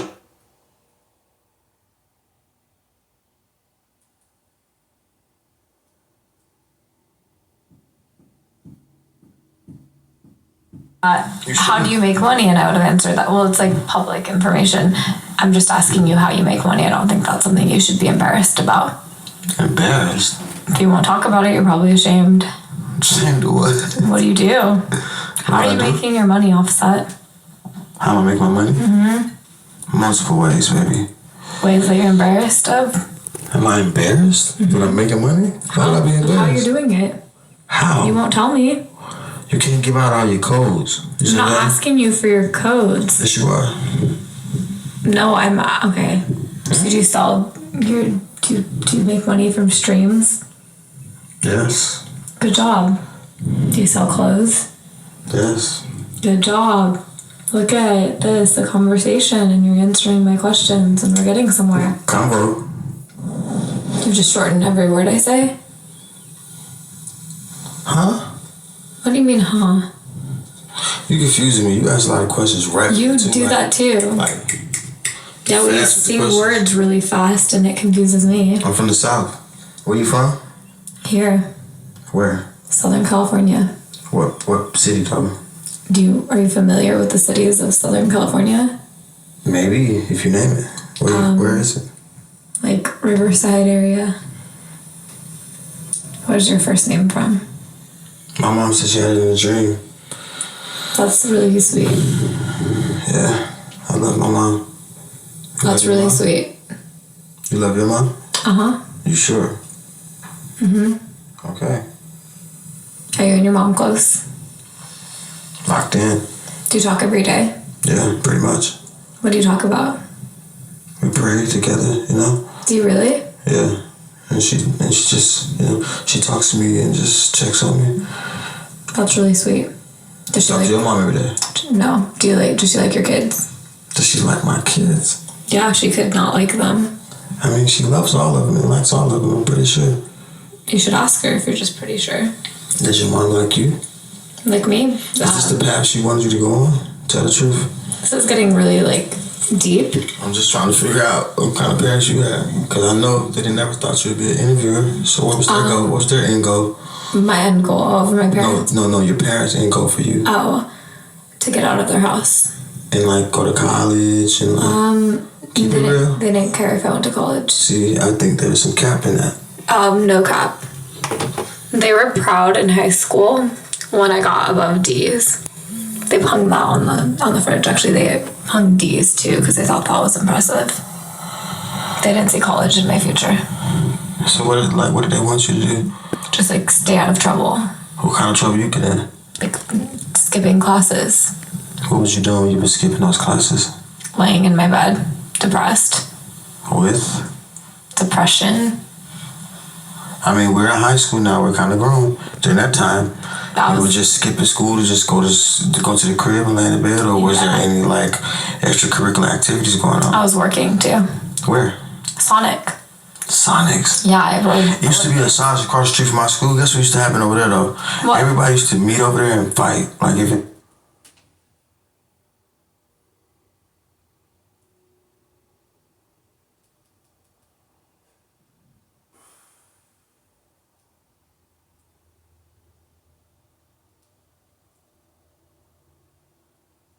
Adam and Jessica says they're.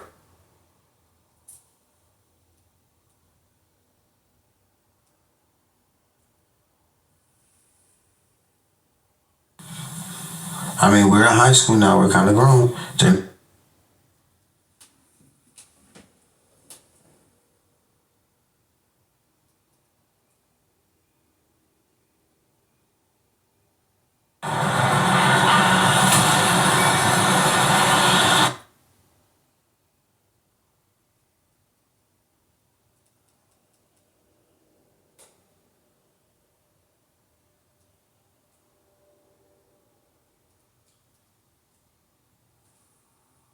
Adam and Jessica says they're great. Okay, thank you. No matter what. They're doing laundry. Yeah, I shouldn't be doing your own laundry. Well, John, hey man, there you are.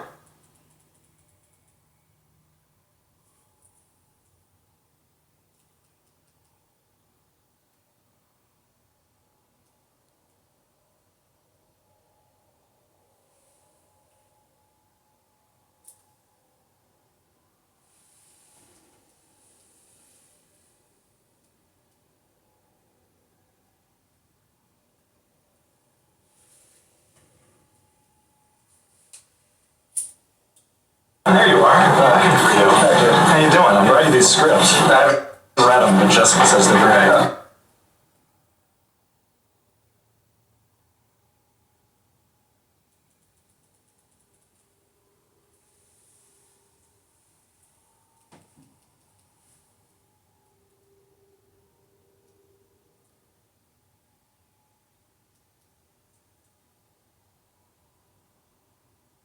didn't see college in my future. So what did they want you to do? Just like stay out of trouble. What kind of trouble you get in? Like skipping classes. What was you doing when you were skipping those classes? Laying in my bed, depressed. With? Depression. I mean, we're in high school now. We're kind of grown. During that time, you were just skipping school to just go to the crib and lay in the bed, or was there any like extracurricular activities going on? I was working too. Where? Sonics. Yeah, I rode. It used to be a Sonics across the street from my school. Guess what used to happen over there though? What? Everybody used to meet over there and fight. Like if somebody didn't like nobody, if they ain't like each other and shit, they'll meet over there and fight at the Sonics. It used to be across the street so much that they closed the Sonics down because they felt like. Did you have a good high school experience? Yeah, I was cool as a motherfucker. You were? Yeah. You weren't bullied at all? Never. That's cool. Did you bully people? No, I ain't bully people. That's kind of lame. What it is though is, I knew how to dress.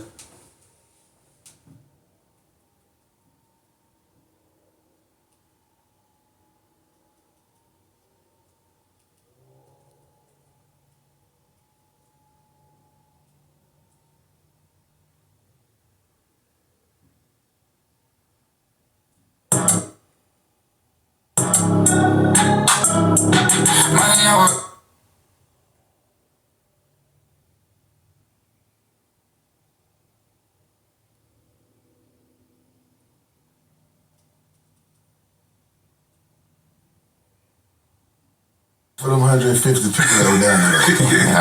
Yeah, deep. And all of it, every shirt, every poster, it was great time. That was a takeover. Yeah, it was some good days. Great time. I really missed it. I do too. Me too. But you want to know what was so good about those days? Everybody was just like moving as a unit, as a family, and it wasn't just about the business.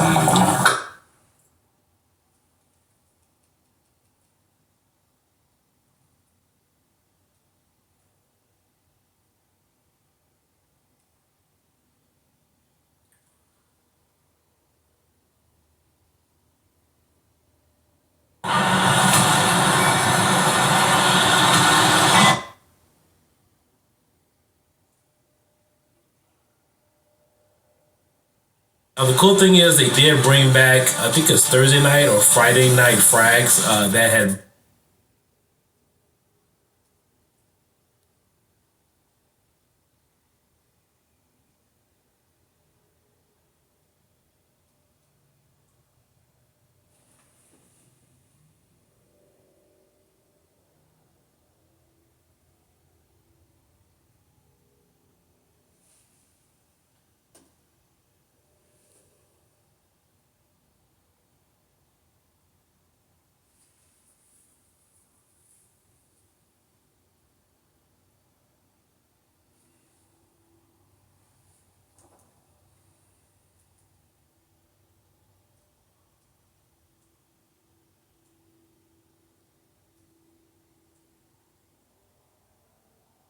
All of it, every shirt, every poster, it was great time. That was a takeover. Yeah, it was good time. It was some good days. Great time. I really missed it. I do too. Me too.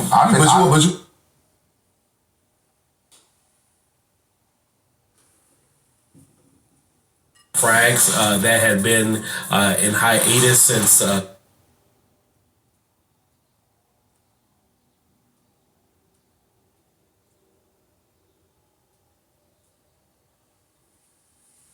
Two buses. Yeah, two buses in the vans. It was like,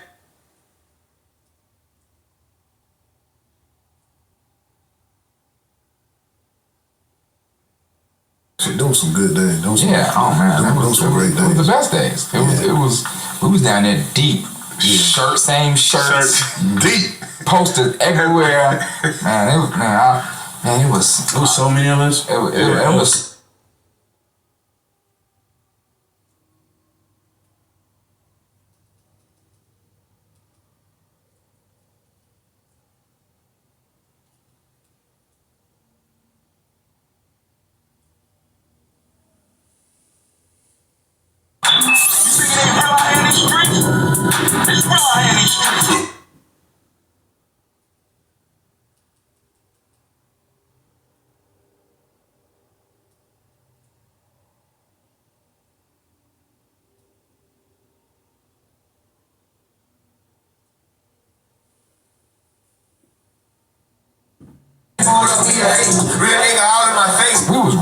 ran South by.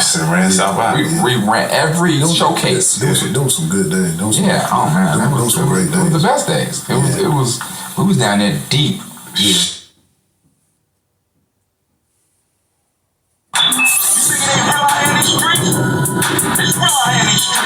streets of Vegas.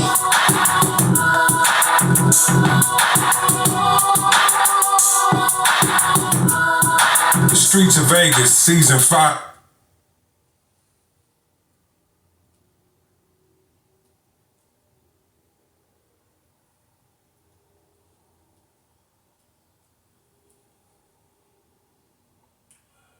Had been in hiatus since COVID, I think since 2020. But, it's unfortunately because this was one of the go-to places where I figured I could just drop off. I'm not really too much of an arcade guy anymore. Play some Xbox here on a 600 meg download connection, and I think the upload was like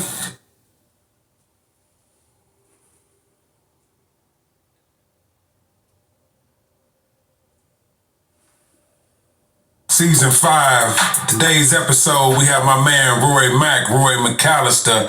How you doing, my brother? Hey, what's up, bro? What's up, man? Appreciate you coming through, man. Now, let me give you a little bit of history about Roy, man. His career is so extensive. He's a Chicago DJ house architect, mentored by Frankie Knuckles, former DJ show on KLUC's 98.5, former local field rep for labels like Def Jam, Atlantic, Death Row, Interscope, just to name a few. Currently, he hosts the Ultimate House Party on Power 88 on Saturday nights. It's at 10 o'clock, right? 10 o'clock. Okay. Past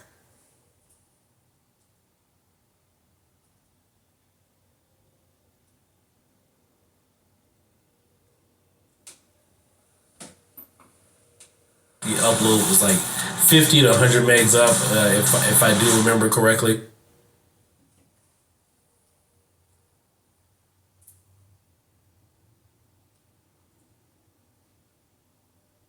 And shit. They'll meet over there and fight at the Sonics. It used to be across the street so much that they closed the Sonics down because they felt like. Did you have a good high school experience? Yeah, I was cool as a motherfucker. You were? Yeah. You weren't bullied at all? Never. That's cool. Did you bully people? No, I ain't bully people. That's kind of lame. But it is though.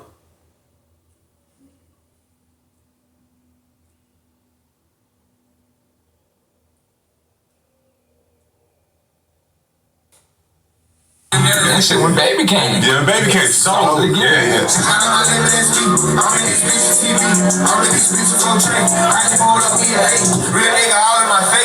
We ran South by. Ran South by. We ran every showcase. Those were some good days. Those were great days. It was the best days. It was. We was down there deep. Same shirts. Deep. Posted everywhere. Man, it was so many of us. It was so fun. Everybody's friends. 150 people. Yeah. 2 buses. Yeah, 2 buses in the vans. It was like it was different. It was more.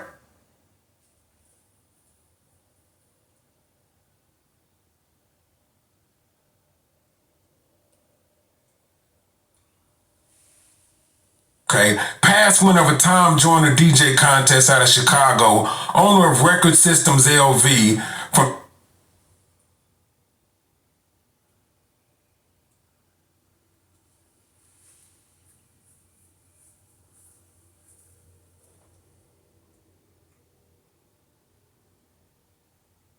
those some good days. Those were great days. It was the best days. It was.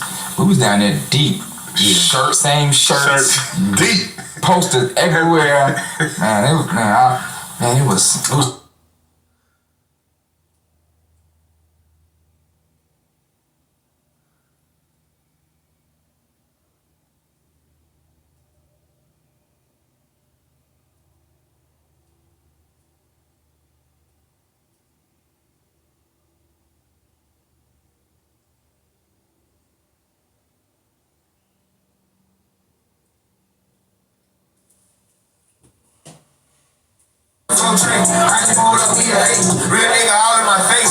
We ran South by. Ran South by. We ran every showcase. Those were some good days. Those were great days. It was the best days. It was. We was down there deep. Same shirts. Deep. Posted everywhere. Man, it was so many of us. It was so fun. Everybody's friends. 100, like 150 people. Yeah. 2 buses. Yeah, 2 buses in the vans. It was like it was more flight. It was fun. It was fun. What they were paying for them 150 people that were down there? Yeah, deep. And all of it. Every shirt, every poster, it was a great time. That was a takeover. Yeah, it was good time. Those were good days. Great time. I really missed those days. I do too. Me too. But you want to know what was so good about those days? Everybody was just like moving as a unit, as a family, and it wasn't just about the business. Cause like everybody ain't had made money back then, and all the money had started pouring in. And you know what I'm saying? That video you posted, that video in the studio. Yachty in the studio, baby counting money, Migos. But that's when we were all in the studio every day, all night. That video clip you posted, not too long ago. Did you see that? Baby had posted it too. I didn't really see it. I know the video, but all the jury out there. All the jury out there. Said it was in there, said it was there. Man, those times were so great, bro. I wish we had camera rollers. But listen, you know what was great about those times though? It wasn't all about this at all. You know what I'm saying? Everybody was cool. No, we wasn't all these outsiders in everybody's ears. Yeah. You know what I'm saying? Saying, you know, whatever. Everybody was just locked in, and everybody and about each other. And everybody was, you know, it was cool. Sometimes when the business just get, you know, it sort of interrupt things, but you know, there was some good times. What do you think the state of QC is now? I think we're in a rebuilding. We're gonna rebuild the state. Rebrand and rebuild it. If somebody want to get signed to QC, how should they go about doing it? You think?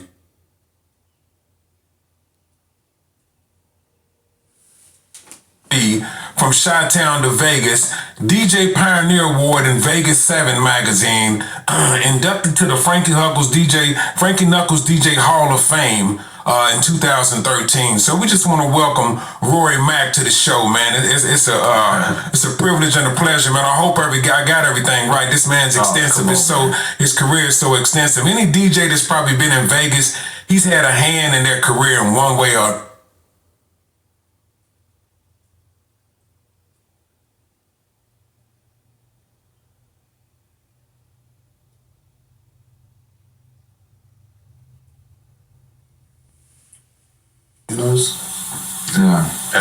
There was some good times. What do you think the state of QC is now? I think we're in a rebuilding. We're gonna rebuild the state. Rebrand and rebuild it. If somebody want to get signed to QC, how should they go about doing it? You think? What's the best way to go about getting signed to QC? Be seen. Yeah. We'll find you. Yeah, you know what I mean? We'll find you. I mean, there's some. I guess there's some people. There's some talented artists out there that, you know, that you could catch before, you know, any noise. You know. All right, so check this out. When I was young, I had the patty cash and shattered glass. So now I lay low like cataracts. I don't live on the map. I don't care about your antics. Tune up on your rap mechanics. I don't rain and standing in front of a clan of addicts. Asking if this is hit. My main bitch is Catholic and African. I'm rough as ashy skin. You horse like that saddle in. Like a horse. Settle. You horse like that saddle. Yeah. Oh wow, I never caught that bar. See, that's what I'm saying, bro. If you listen to what I'm saying. Keep working, bro. Oh, coach, you gonna keep working me? I mean. Oh, that's crazy. I really never caught that bar. See, that was a bar, but you just keep working. What you think, B? Say it again. Hold on. When I was young, I had that padded cash with shattered glass. So now I lay low like cataracts. I'm the legend on your map. I don't care about your antics. Tune up on your rap mechanics. I am renting and standing in front of a clan of addicts. Asking if this a hit. My main bitch is Catholic and African. I'm rough as ashy skin. You horse like that saddle in. I'm rough as ashy skin. Yeah. I'm with the verse now. Yeah, that's what I'm telling you, bro. I think it's your delivery that makes it. You gonna put a verse on the concrete family? Huh? Damn, bro. He told me to keep working. You said, It's just me and P and shit, man. Just me and P. Me and P. They gotta keep grinding, bro.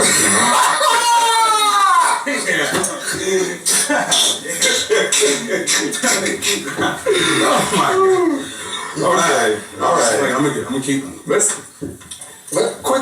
I want to know from each of you, and y'all might have the same answer, but what do you guys think some of the best labels? And it could be rap labels, but just the best labels in history. Yeah, like that. Like I know for sure Cash Money is what made you. Number one, Cash Money. Cash Money. Number one, Birdman and Slim. They're my idols. Which one did you think? What label was it? Second, Master P and No Limit. No Limit. Motown. That's very, very bold. LaFace too. LaFace records. Yeah, LaFace. What LA did. I just watched this video of Big Boy and Sleepy Brown on GQ, and I just didn't know how, I didn't know they was man, bro, I think the difference between labels back then and now, they really had niggas in there, making records and just damn near giving it to artists. It was produced, it was wrote, the hook was crazy. All you had There's a bunch of musicians here. Yeah. A bunch of writers, a bunch of producers. The artist was just like the face, kinda. LA came here and he created music business. You know what I'm saying? I mean, there was labels. You know what I'm saying? There was labels throughout the South. Yeah. But he run the music business too. You know what I'm saying? Where writers, publishing companies, producers, instrumentalists, and he brought all that. And he identified with the JDs, the Dallases, the Dungeon family. Yeah. You know what I'm saying? But they were all LaFace? Jermaine Dupri too? All of them came from LaFace. Damn. That's crazy. And TLC, right? Yeah. Damn. They all came from part of LaFace when he came here. So wait, all of them at the same time though? Yeah. That's insane. But that's insane. Yeah, Outkast, TLC, Jermaine Dupri. Because Jermaine was producing. Usher too, right? Yeah, but I'm saying, you gotta think, you had LaFace, JD was a young producer, which he left and ended up doing his own thing. So Def. But in the rise in the beginning, you know what I'm saying, LA. I don't know, bro. It was, man, Jermaine had Chris Cross. I was a little boy when. But LaFace was before that. LaFace was the first. Yeah. Chris Cross was So Def? No. They So Def. That was his first talent when he dipped off, because he was producing. Him and Dallas was producing all that shit. Chris Cross was out before TLC, bro. Bro, listen to me. He was producing. But wasn't they out before TLC? No. They wasn't? Oh, okay. That's crazy. I don't know TLC. And he was cool after me for saying that. Nah, that was that. I didn't. They might have been one of the biggest labels. LaFace? Bro, I think Chris Cross was out before all of them. Google it. I can go right now. Real talk, bro. So while we looking at I just want to talk about, because Takeoff was so quiet that people don't know how great he was. I mean, not musically. Everyone knows how musically great he was. He was so. Not only was he fucking hilarious, which I always thought was so interesting because he would never share it on camera. I don't know if he just didn't because I never asked him, because he would never be that way with me. So I didn't ever know. You think he didn't like cameras, or do you think he just he was so reserved? He just reserved, man. Right. But what do you think? Do you think it was because he felt like it was a reason? I think that was just his personality. Yeah. People know you're a reserved person. To an extent. But when the camera's on, I can be Lil Yachty. That was just him. He was just always been reserved. Yeah. If he knew you, if he was around you, then comfortable with you. Yeah. Oh, he was. It was interesting seeing a rapper like that, though. Yeah. Big God fan. He literally did the least. He never did a lot.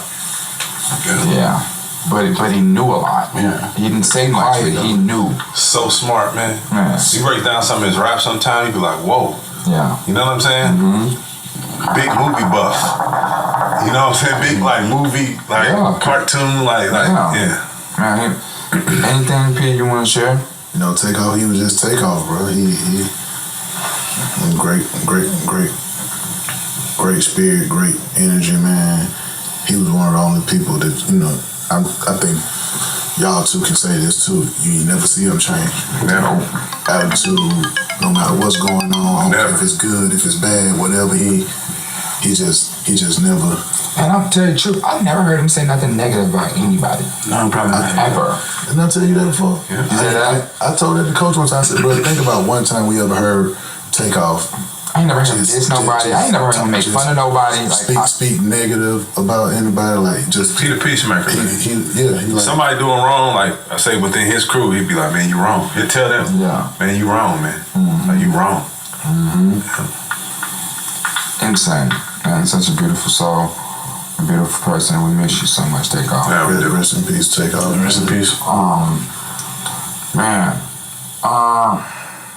Let's get into, we do this segment where people send in questions or ask for advice, and it just, you know, we try to help them as best as we can. Right. Guys, don't you ever forget, you can always send your questions to Safe Place Pod on Instagram.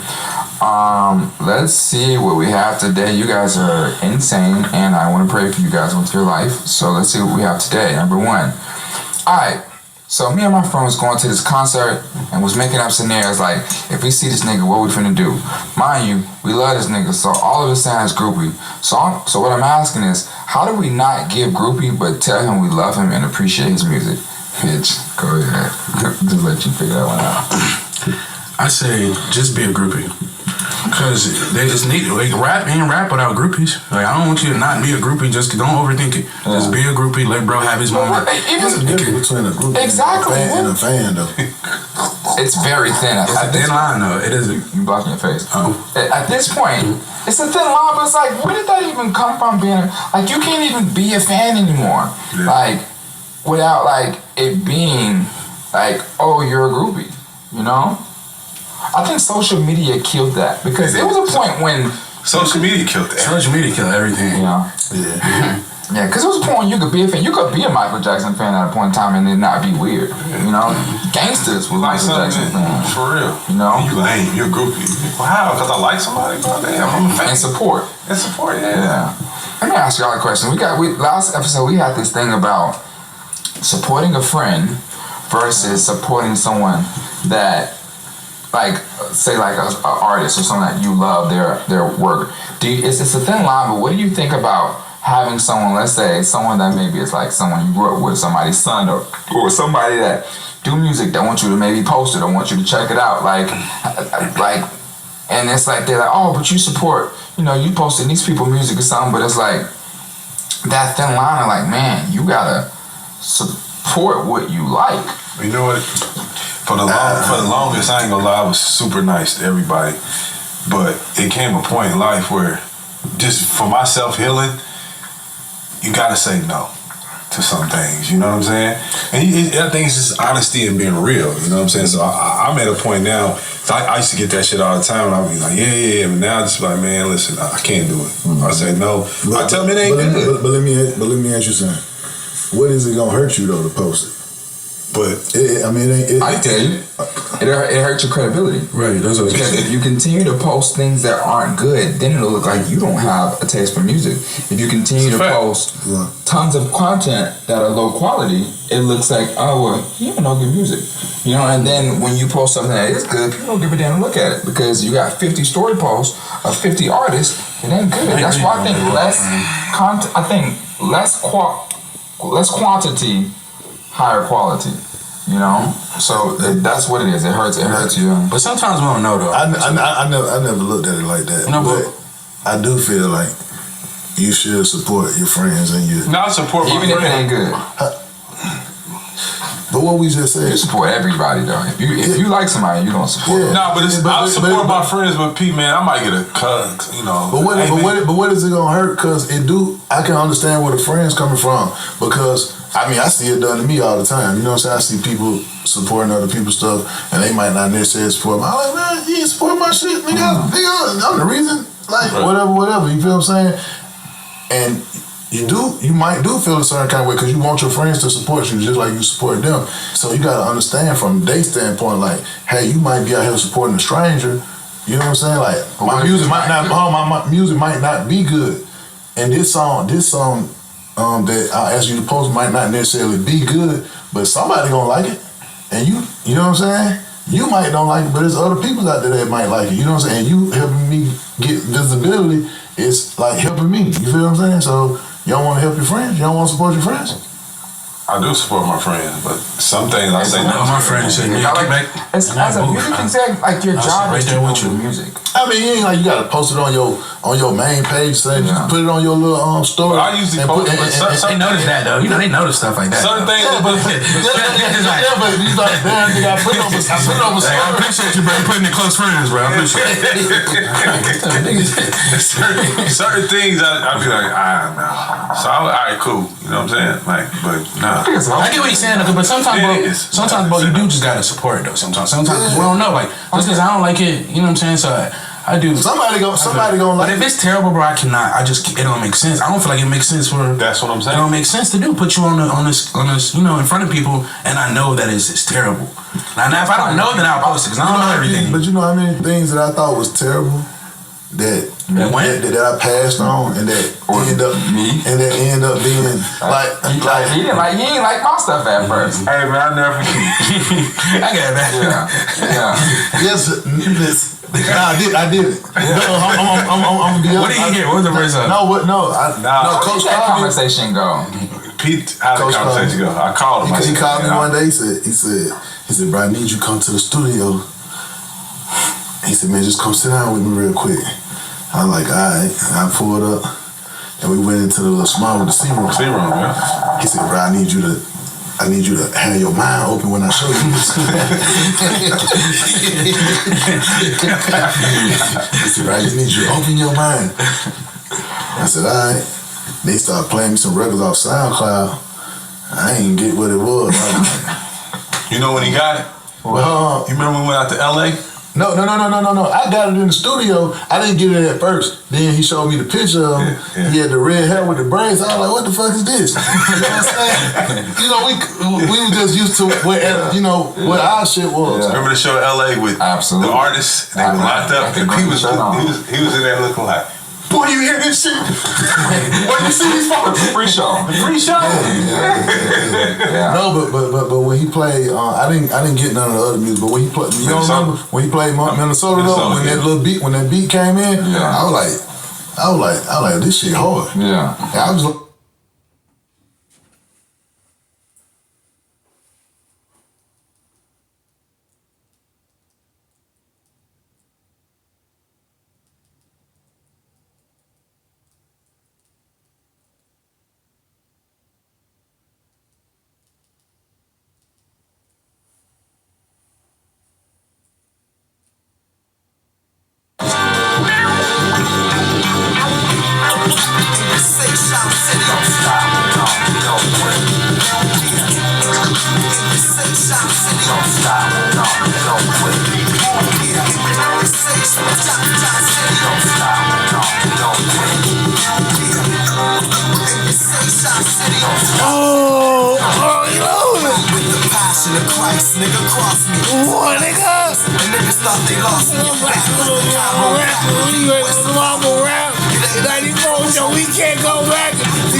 Get your baking soda.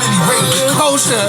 These rappers with careers and they face over. It's a war going on. You can't fake being a soldier in the basement. Listening to tapes of ultramagnetic. To the fact I'm a science black. I turn the TV down. We can take it higher than that. I wonder if these rappers with laws they whack. And ain't the reason that they started rock. Inspired by black Muslim Christians. Pushing cutlasses.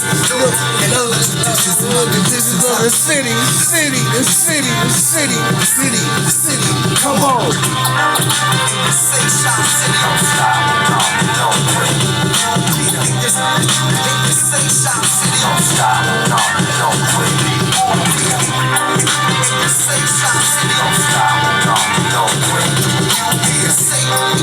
Say Shot City. Don't stop. A black figure in the middle with chaos and gunfire. So many raps about rim, surprised niggas ain't become tires on the street. You turn cold and then go screech. I tell them fuck them like I do the police. The beast is running rampant. I'm in between sheets trying to have sex with Sandra. For the ghetto, trying to make the ghetto stand-up anthem. You spit hot garbage, son of Sanford. What you rapping for, to get fame and get rich? I slap a nigga like you and tell him Rick James, bitch, with your Hollywood stories. On porches, we probably heard stories about who became rich. And whatever like they hit, we wanna hit the same switch. You didn't know where to aim it. You still remain bitch. I'm forever putting words together. Some are 7 mothers, some daughters, and fathers, some sons. The name calm has never been involved with run. Unless it's DMC or running these bars to being free. I'm harder than the times. You hardly scary. Holding gaps inside you, cat is Holly Berry. They ask me where hip hop is going. It's Chicago and poetry's in motion like the picture now showing is the city. The city, y'all. The city, the city, y'all. Come on. The same shop city. Don't stop, don't quit. Straight shop city. Don't stop, don't quit. The same shop city. Don't stop, don't quit. Same shop city. Don't stop, don't quit. The same shop city. Don't stop, don't quit. The same shop city. Don't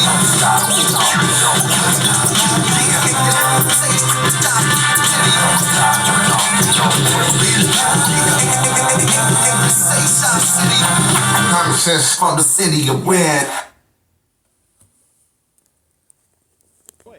You know, so you got Little Havana, you got, you know, Carol City, you got, you know, all the different areas that was out there, man, and it was always something popping culturally, you know, out in Miami, man. So that's kind of where it was, the Goon Bay Fest, man. That was big, you know, with the Caribbean community. And you're talking about the sound systems, man, incredible. It was crazy, you know, all the DJ crews, man, and when them cats used to come out and set up, man, they used to bring like 18-wheeler trailer trucks with just bass cabinets, man. In fact, when I was in Miami, even, you know, before I came here, 2 years before I came here, there was a sound guy that actually built custom speakers, man. If anybody that's listening to me talk right now that's from Miami that know the game from like maybe in the 70s and the 80s, man, they gotta. So it's the 500th anniversary of his death. There's a lot of Da Vinci material. It's amazing it was preserved so well. This codex is the only one that's not in a European museum. Leonardo da Vinci wrote all of his observations in these notebooks, and his ability to diagram things and just think things through was the best. 500 years later, we have the actual notebooks. Taking Leonardo's notebooks and translating them so everybody can understand the way that Da Vinci thought a little better than before is very important. The Codescope is a piece of software that lets you to fully appreciate what Da Vinci was doing. There's 36 different pages here. He does near writing backwards. Because he was left-handed, like I am, if you write the normal way, then you are always smudging the ink. And so if you do it backwards, then you completely avoid that problem. So here you're just seeing the page exactly as it looked to Da Vinci. This is the mirror where we flip it around, and now here it is in English. So this really gives you, a direct understanding. Here, what he's explaining is a phenomena called earthshine, because it's actually a reflection of the sunlight from the Earth back onto that darker side of the moon. As you go around, you'll find these little interactive elements that help you understand it.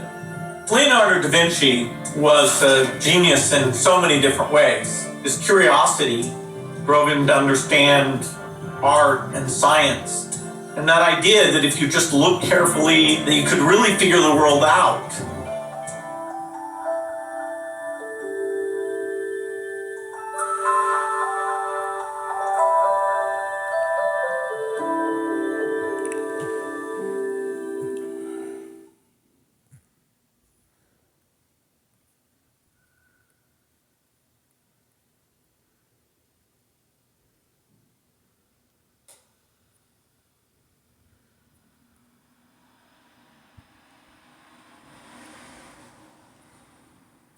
They took it somewhere kind of thing. So they like, hey man, we out of space. Yeah. So that's kind of where that was. But how I actually nailed this battle, which I was already killing them with the mixes, right? Okay. But man, I actually manually took Planet Rock and ran that mug backwards, right? In the middle of the battle, and folks just lost. Oh, they just walked up to me and just handed me the trophy, bro. Game over. And even at that time, it was kind of crazy because somebody was hating in the background, man. I had a Triumph system. Yamaha P2200s, man. If you remember those amps with the big chunky meters, I still got them amps, man, right to this day at the house, right?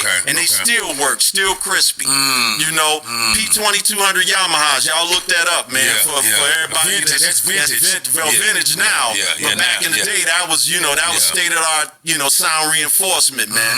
And I had 3 of them joints crossed over.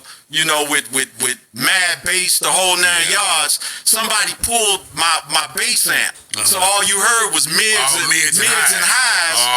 And one of my partners that was in my crew, man, I was still on. Everybody on the floor still dancing, still rocking. And my man, went back in the back to try to find out what was up. Wasn't nobody gonna fess up to it. Yeah. But he finally went to the source, man, found the plug, plugged it back in, and we didn't miss a beat. Bass came back in. Yeah, man. Hatred is live and well been there. That's wild, man. That's wild. So in '84, like, what was Vegas like?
paying a fourth with the pound.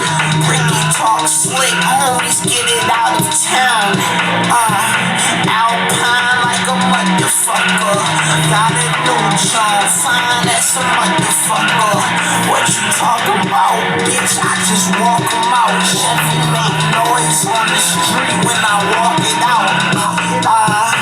Bitch, I don't pay no mind to them. I be slurred out, that's the state of mind I'm in. And them bad bitches, I got all kinds of them. She be leaning on them pain pills and Heinekens. CT I might have been, I'm probably in the city though. With some short skirts, tall big titty hoes. Acting like they bout to shoot a fucking video. Backwood with that lean on my Philly floor. All these bitches fucking real, it ain't really nothing. All these bitches fucking real, it ain't really nothing.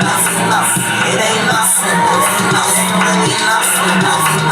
It ain't nothing. It ain't really nothing. I know you want it.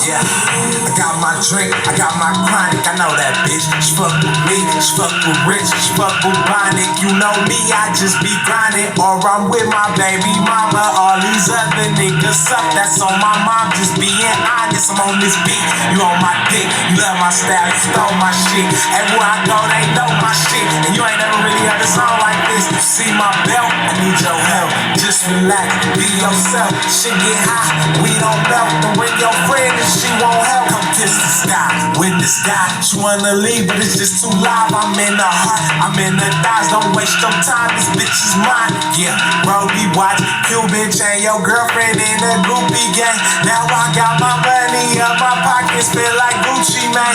West side, believe it though. My shit is arena dope, and I still be wearing shit these niggas never seen before. My shit got gold buttons. Mom cost a dime. I don't need no introduction. All these bitches fucking, all these bitches fucking nothing. All these bitches fucking, it ain't really nothing. It ain't nothing. It ain't really nothing. It ain't nothing. It ain't really nothing. I know you want it.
Collaborating with other countries, not just trying to, cast blame. So it's a tricky situation where the U.S. has sort of turned inward on this one.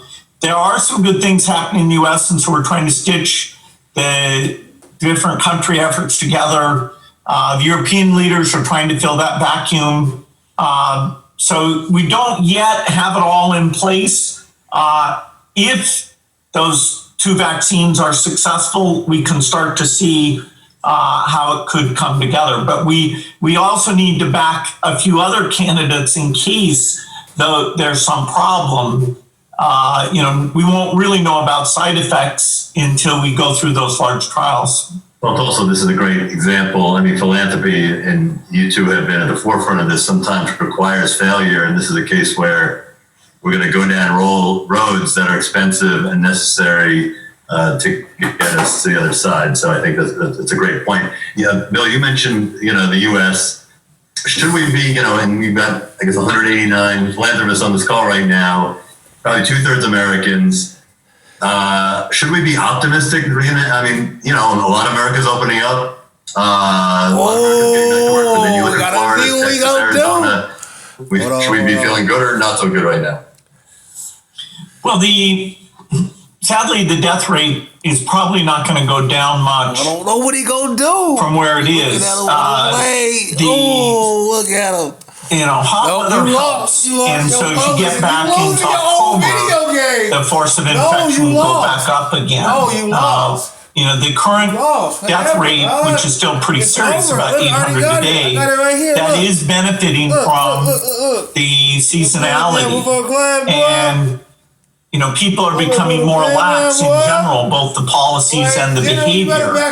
And so it's hard to see, even though it'll get a little bit warmer here for a bit, the death rate's not going to go down much. And so Dr. Fauci's statement that, hey, we're still in this first wave, that will get more intense as we get into the fall, that's, what everybody should assume. Until we have a miracle therapeutic, which the only one that has even a chance of that would be the monoclonal antibodies, or we've got the vaccine out, this thing will be stalking the land. And, the U.S. has chosen not to be as strict as most of the Asian countries, particularly China, but also some of the others who started out early. They've gotten their number of infections down to very small numbers, whereas the U.S. still has a pretty gigantic number of infections. Now, Melinda, I've heard you talk about disaggregating data. Tell us why that's important and how that can help bring solutions to the right population. Yes, so we have to have disaggregated data. Otherwise, we wouldn't know who's being disproportionately affected with this virus. And it helps us understand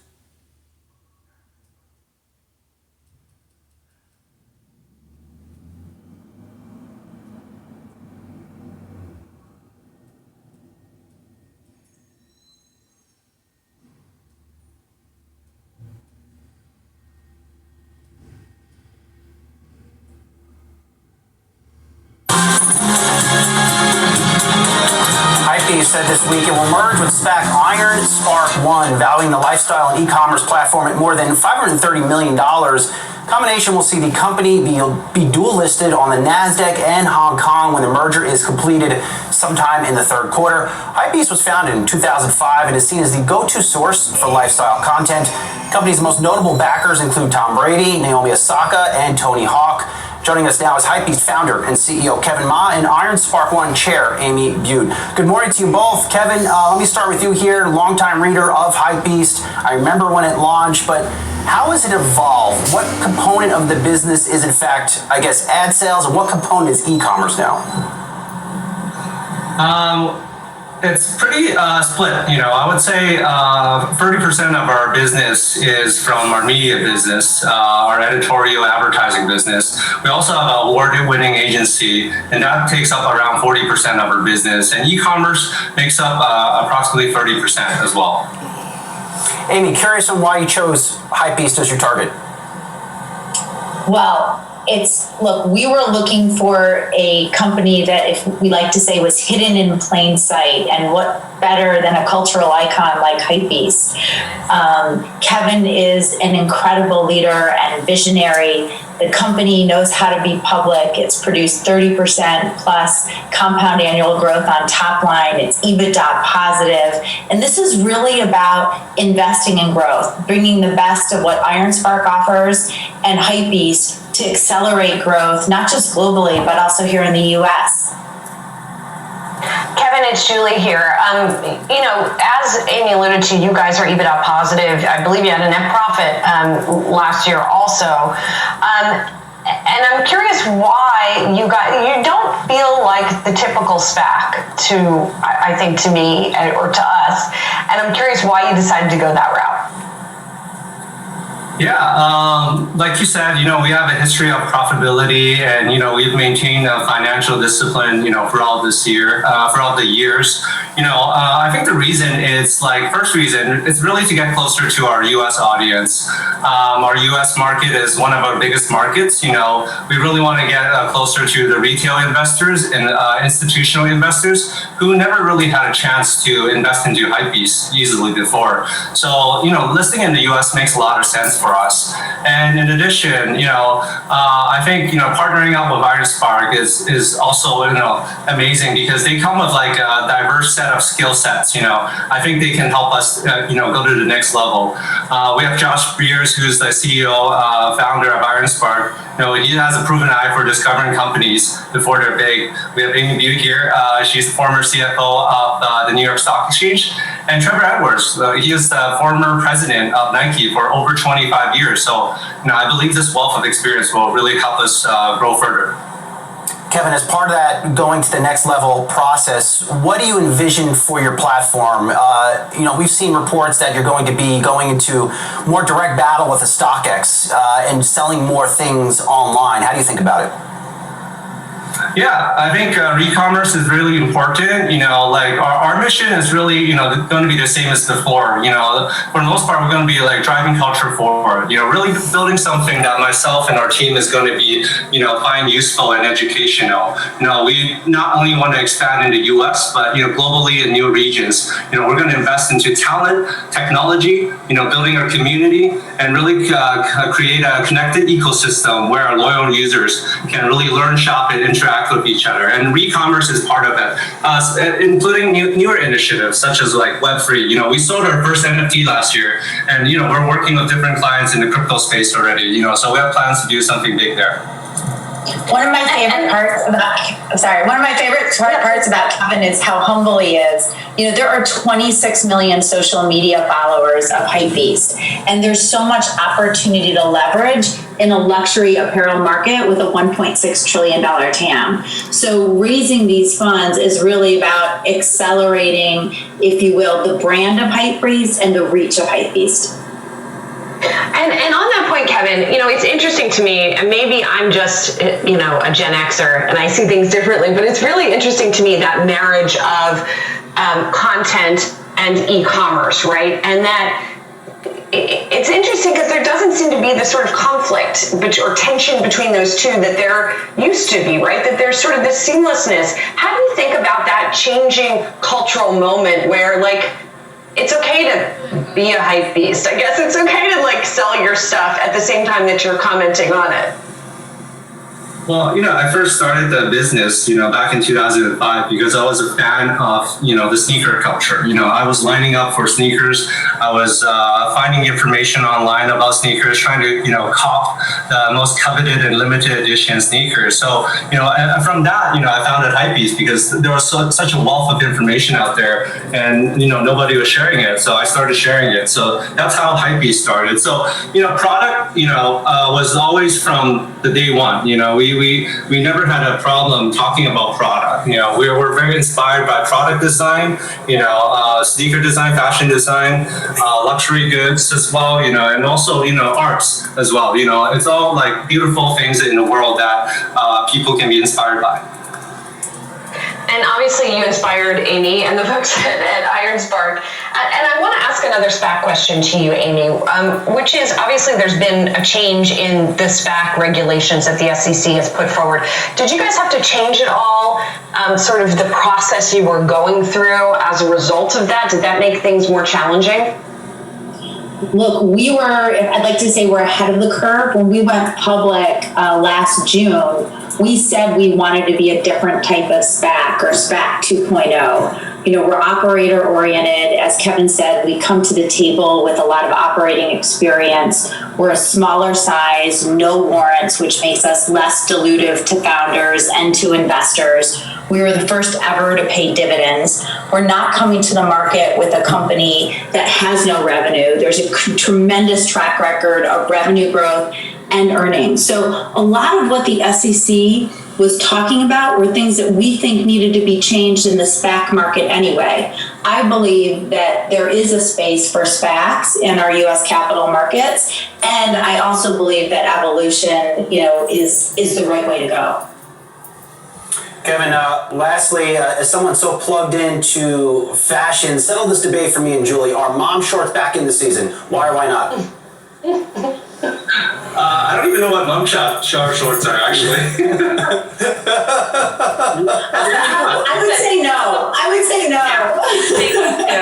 know that. How about this, Kevin? What is your favorite pair of sneakers that you own right now, then? Oh, there's so many. I can't really point out one. I used to have so many sneakers, and I'm actually cutting down on sneakers because, my closet is just too full, So, but, Hypebeast is not only about sneakers. We're about, art and cars and watches. So, my interests are pretty wide and varied right now. Well, we look forward to following your journey as a public company. Hypebeast founder and CEO Kevin Ma and Iron Spark One chair Amy Butte. Good to see you guys. We'll talk to you soon.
smile, forbidden love in your kiss, forbidden love. If I had one wish, love would feel like this. Love should always feel like this. Never forgive me, never forget me. Love should always feel like this. Never forgive me, never forget me. Love should always feel like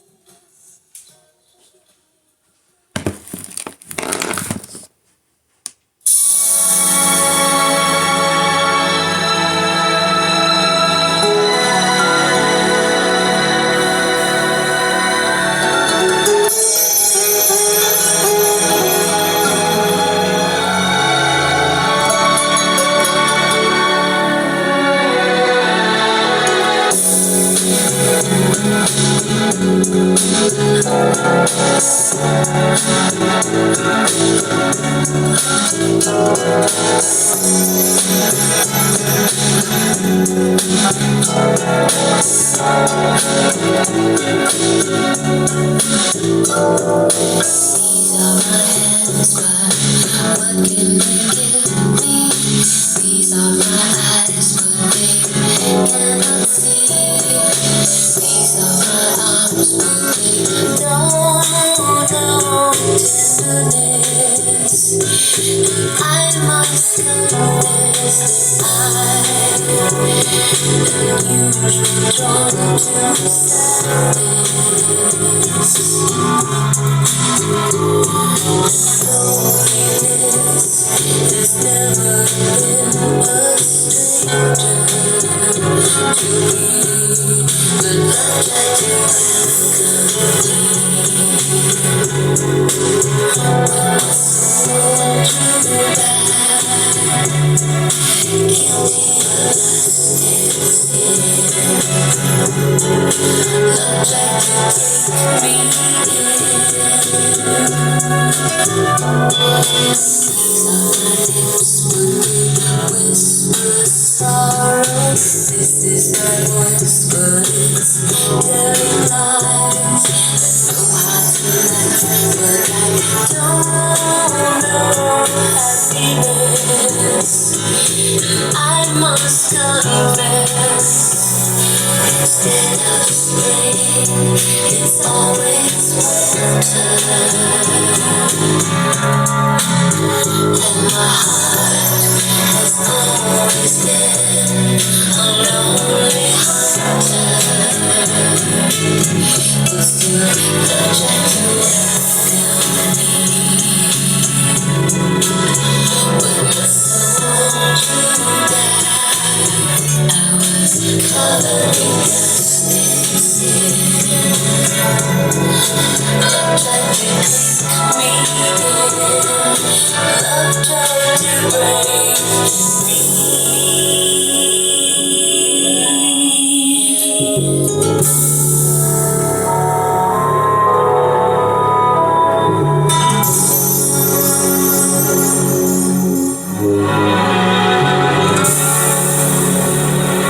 I must confess, instead of spring, it's always winter. And my heart has always been a lonely hunter. But still, love tried to welcome me. When my soul drew back, I was guilty of lust and sin. Love tried to take me in. Love tried to welcome me. When my soul drew back, covered with dust and sin. Love tried to take me in. Love tried to welcome me.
Surely whoever speaks to me in the right voice, him or her I shall follow.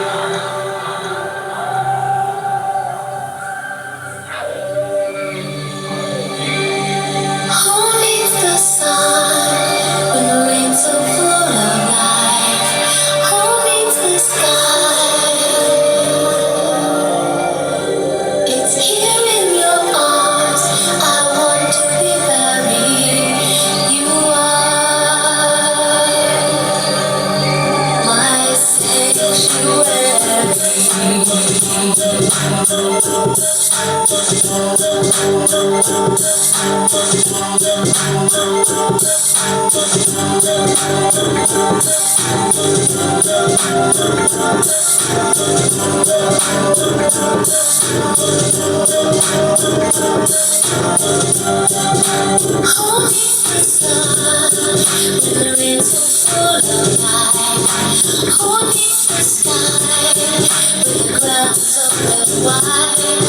It's here in your arms. I want to be buried. You are my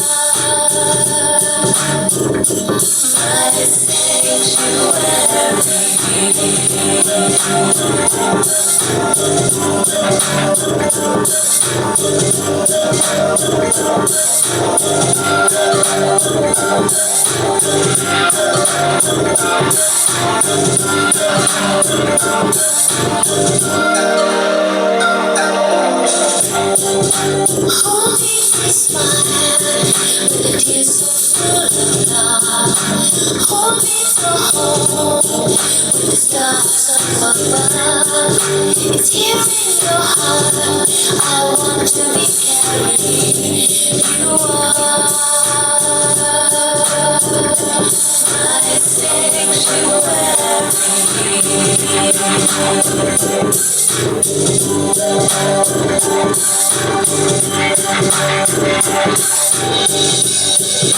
Hold me the light with the darkness in your eyes.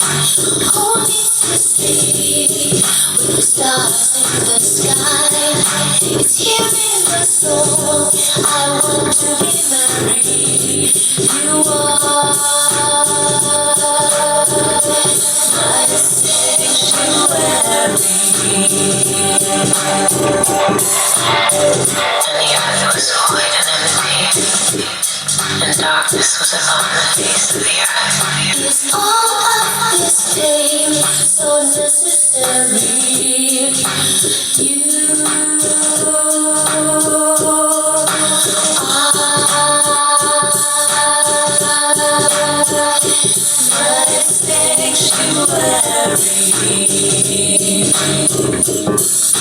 Surely whoever speaks to me in the right voice,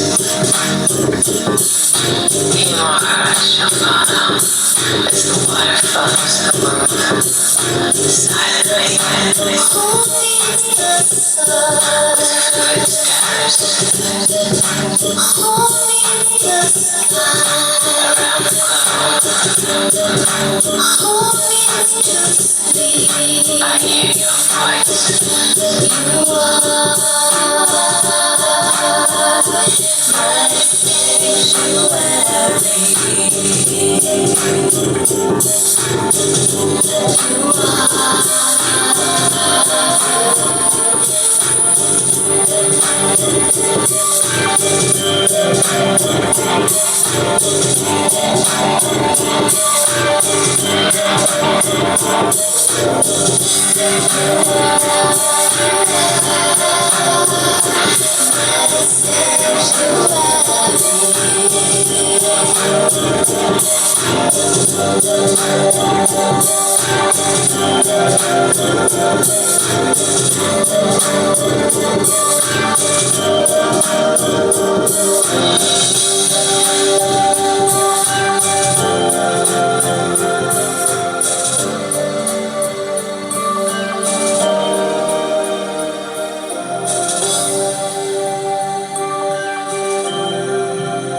It's the last day that I'm using words. They've gone out, lost their meaning, don't function anymore.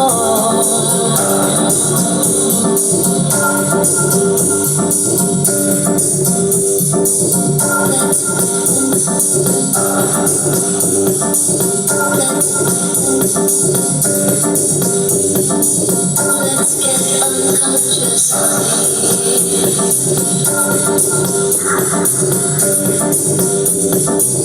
Let's get unconscious.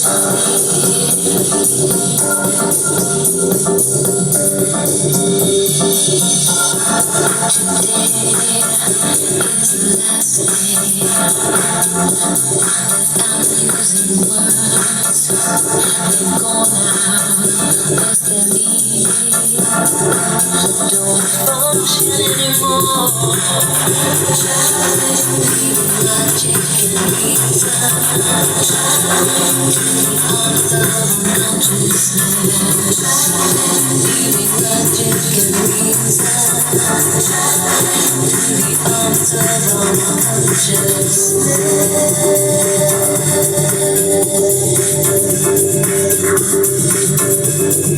Let's get unconscious. Let's get unconscious. Let's get unconscious. Let's get unconscious. Words are useless, especially sentences. They don't stand for anything. How do they explain how I feel? I'm traveling, leaving logic and reason. I'm gonna relax in the arms of unconsciousness.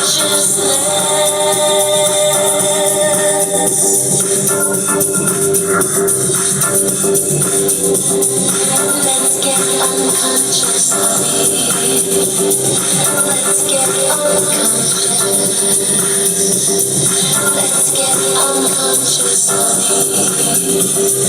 Let's get unconscious.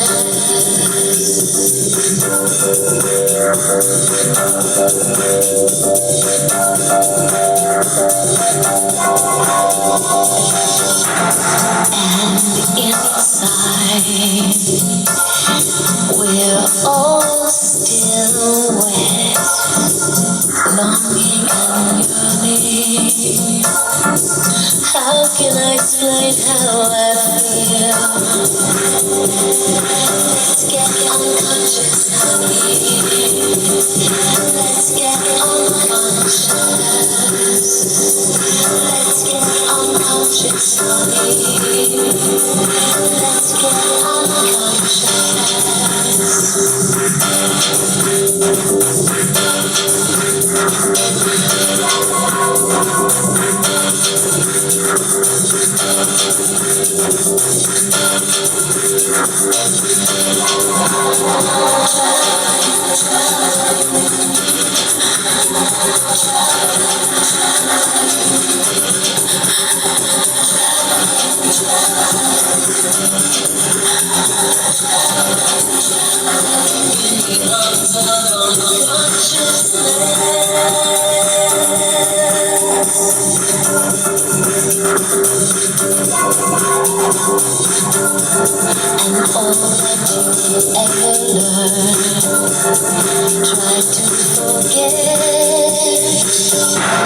I'll never explain again.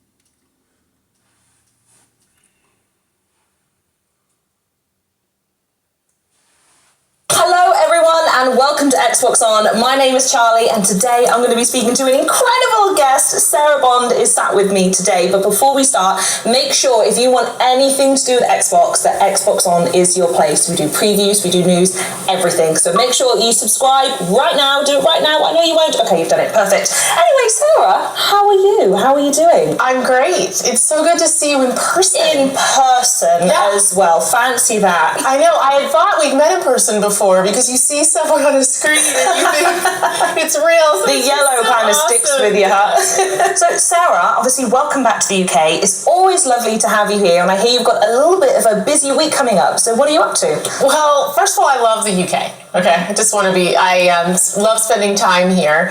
And I used to come quite often pre-pandemic because I really love the opportunity to connect with developers and publishers directly. And so coming back on a regular basis, now that we're able to travel more freely, is something that I'm excited to do.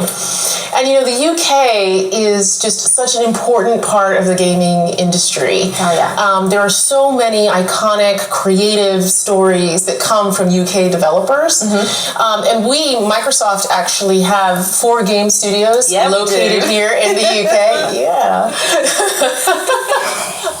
And we have actually over 1,000 employees here in the UK. 600 of them are developers. Wow. So the opportunity to connect both with teams outside of Microsoft that work with us, but also the teams that are part of our own Xbox first-party teams is pretty exciting. Yeah, absolutely. It's also London Games Week, so I'm going to get to stop by there. And then I'm also going to get to cap it off by going to the BAFTAs, where we actually have 4 Xbox first-party games are nominated. Congratulations. Yeah. As Does Falls, Pentiment, Forza Horizon 5, and Elder Scrolls Online. I mean, I don't want to be biased. I do think all of them should win. Okay.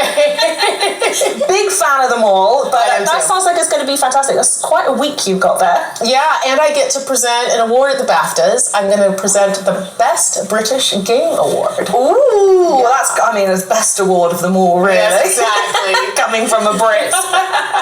Love it. So I want to ask, I ask everyone who always comes around here, but what games have you been playing recently? Oh man, well I got really into Hi-Fi Rush. I think we all did, huh? The whole family did. Yeah. My kids couldn't stop playing, I couldn't stop playing, and I do love it.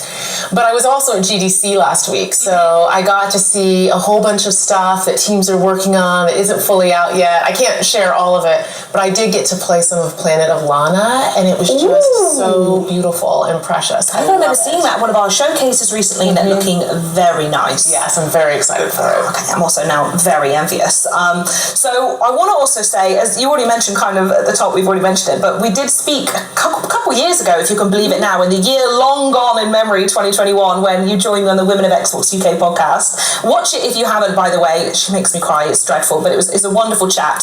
And so I'm curious to know, how has your role changed since then, and what new bits and pieces have you been working on? Gosh, it's been 2 years. 2 years. And I think that was also one of my first tweets. And now It was. You set it up. I remember. I did. I was quite excited. My team is essentially dedicated to everything that goes into creators and partners bringing their games to Xbox and working with Xbox. So that's our developer tools, that's our publishing tool sets, that's all of our commercial relationships. And so we get to do really cool things like curate all the games in Game Pass, the idea of Xbox programs on my team, but also all our strategic partnerships as well. So just a little bit of work. Just a tiny support role. Just a tiny bit. And I know that you hugely champion diversity as well, not only in the work at Microsoft, but the games that you work with as well, right? Yeah, I'm particularly cognizant. I've lived my life as an African American woman, and I think all the time about what I can do to improve the experience for others, not just African Americans, but for everybody, right? Like, you want to leave the world better than you started it, right? And in my time in this industry, one thing that struck me is that, gaming is truly the most immersive media form that there is. In a game, you can connect with someone you've never met, you don't know what they look like, you can have a shared achievement with them. You can also play a game that exposes you to a perspective or an experience that you would have never otherwise had. Absolutely. But when you look at the predominance of who gets to create games today, it isn't actually representative of everyone on the planet, right? And when you combine that with knowing that our children, people under 25, would way rather play a video game than any other form of media, I looked at that and I said, wow, we have both this is an imperative for us here, but also this huge opportunity.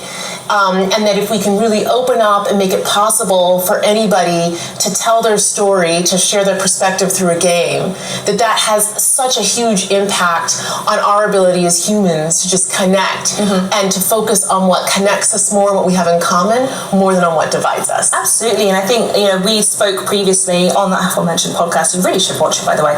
We both have kids, I believe now under 11. I think our daughters are the same age. 11 next month for me. And I know that when I look back at that age, I wasn't playing games as diverse as what she's playing now, and backgrounds and the opportunities she's got. So knowing that her development as a gamer as well as a human being will be affected by the positive effects of gaming and what we've got on offer is just amazing. I love to see it. Yeah, it's fantastic. Yeah, it's so good. So you did mention already GDC, and I wanted to circle back around on that because I've never been myself, and I just wanted to know what it was like. Did you enjoy it? Well, it was awesome, and you better come next year. I'll see what I can do. I've sent a couple emails to see if I can get there. Okay. I can just tag along in your suitcase. Okay, well, I'm going to make sure of it next year. It was fantastic. It's been a couple years since we've had GDC, really that's fully in person. They had 24,000 people. It really felt like the industry was back and together and full force. It was just such a huge jolt of energy. Honestly, I'm still sort of coming down from how excited I was. And we had two really cool pieces of news that we shared. The first is, if you can believe it, it's been 10 years of the Idea of Xbox program. It's unbelievable. It was started in 2013, the same year as the launch of the Xbox One.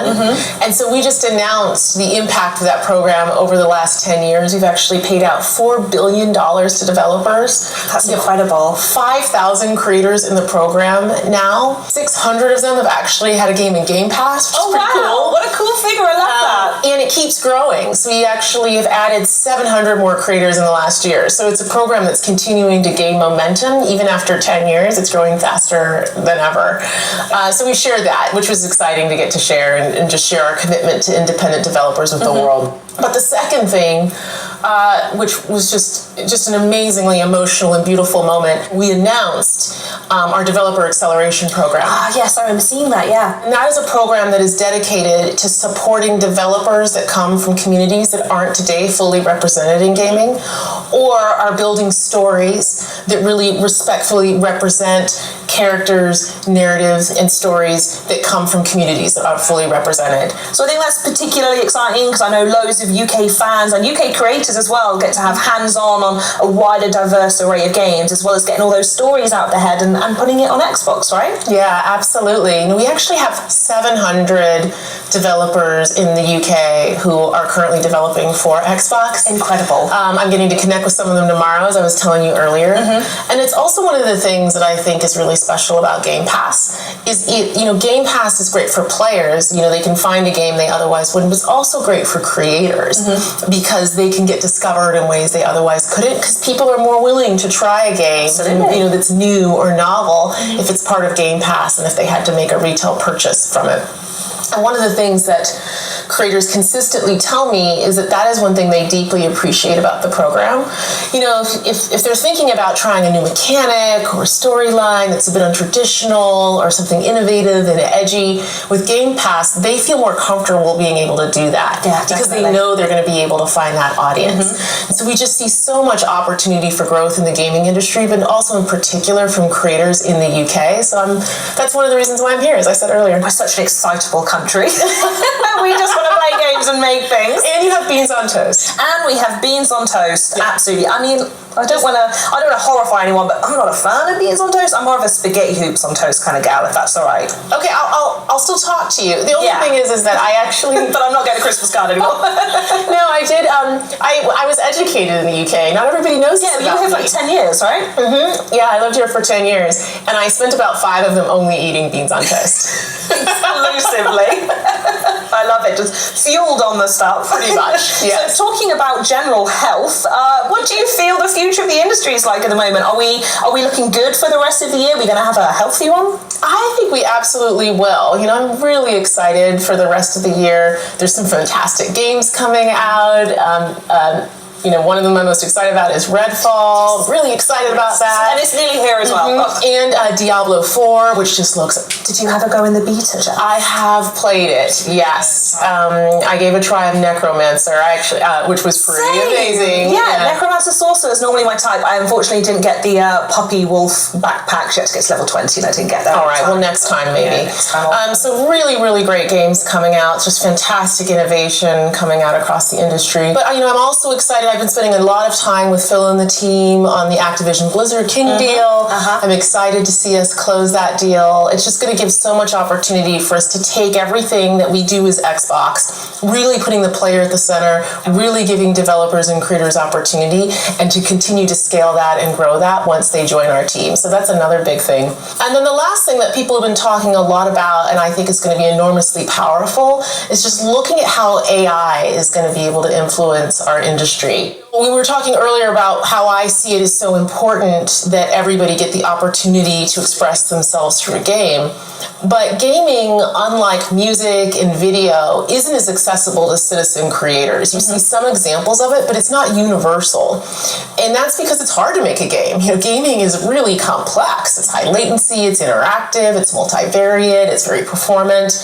And so AI, I feel like, can really democratize game development, give opportunities for more people to create. And I'm really excited for what that will do. And when you combine it too with powerful tools of discovery it can drive, it just kind of turbocharge all of that.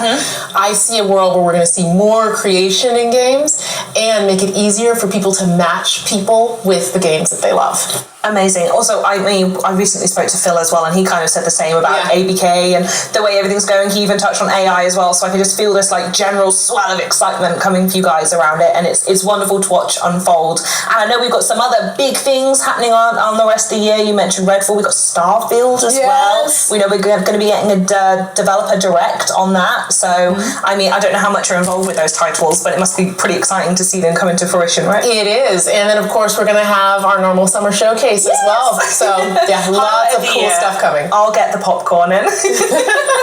Wonderful. Well, I think that's everything we've got time for, really, Sarah. I know you're very, very busy this week, so I'm going to remind everyone at home, if you still haven't yet, make sure you are subscribing to Xbox On, because we get to have fun chats with Sarah, and we give you all the preview, news, and gameplay you need on everything covering Xbox. So we'll see you in the next one, and Sarah, thanks again for joining me. Thank you. Thank you. Bye, folks.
Let's peruse the essentials of cool, a brief study of the things so instrumental to do that make me feel flyer than lobbies of W's. A disclaimer, just a rhema, no credentials from the school. Let's peruse the essentials of cool, a brief study on the things so instrumental to do that make me feel flyer than lobbies of W's. A disclaimer, just a rhema, no credentials from the school. So I follow wrong jeans, my headquarter wallet, my neighborhood shirt, and my 80 clock shit. Why not go to college, but my street smart polish like the black fingernails of that punk rock logic through the knowledge. Man, you can't be punked from projects. Firm disbeliever in your punch clock promise. Was trading off my comics, I was taking them to school. Went to Jay-Z boys, now I'm skating in your pool. Not to be rude, I'm just hating on your rules. Like a young 50, I'm on my room tour. Good morning, Singapore. I'm bringing the sun with me. From the Robert Taylor homes to Africa slum cities. I am American mentally with Japanese tendencies. Parisian sensibility, so stay out the vicinity of. Yeah, them niggas over there. Now look at what I wear. Got my gold watch and my gold chain with my fancy car and my diamond ring with my fancy broad and she full ring. So it's no words in this, no slang and no trick and no name. It's just so slick that she's so game and it's she love it over here. It's just she love it over here. It's just she love it over here. It's just she love it over here. I like them TV candles and my Harishi sandals and Adidas sunglasses, purple murder service samples. I like false t-shirts, Dover Street is on the handle. Such a good designer, Junior Watanabe got damn you. I like Dolce Yamamoto and a Max Roach Solo. Leather Gucci belts and guilty brotherhood polos. I like Mont Blanc pins and Moleskine paper. I like low yard bags and green Amalators. Monocle magazine and Japanese manga. Futura Nosferatus and HTM trainers. I love Street Fighter 2. I just really hate Zangief on the kid and rock. I find it hard to be Blanca. Keep a weed ninja hanging in the uncle. I was banging. If you negative in energy, then stay out the vicinity. Them niggas over there. Now look at what I wear. Got my gold watch and my gold chain with my fancy car and my diamond ring with my ghetto broad and she's so plain. Got a couple scars and one of those long names. She a fighter nigga and cusses with no shame. And a X-Men had a bag of cocaine. But she love it over here. It's just she love it over here. It's just she love it over here. It's just she love it over here. My most coveted thing is the high self-esteem and the low tolerance for them telling me how to lean. See, the most important parts are the ones that are unseen. The wings don't make you fly and the crown don't make you keen. I don't like ugly, ain't too happy about pity. Your ignorance is enemy, so stay out the vicinity of. The niggas over there. Now look at what I wear. Got my gold watch and my gold chain with my fancy car and my diamond ring with my ghetto broad and she's so plain. Got a couple scars and one of those long names. She a fighting nigga and cusses with no shame. And a X-Men had a bag of cocaine. But she love it over here. It's just she love it over here. It's just she love it over here. It's just she love it over here. And it's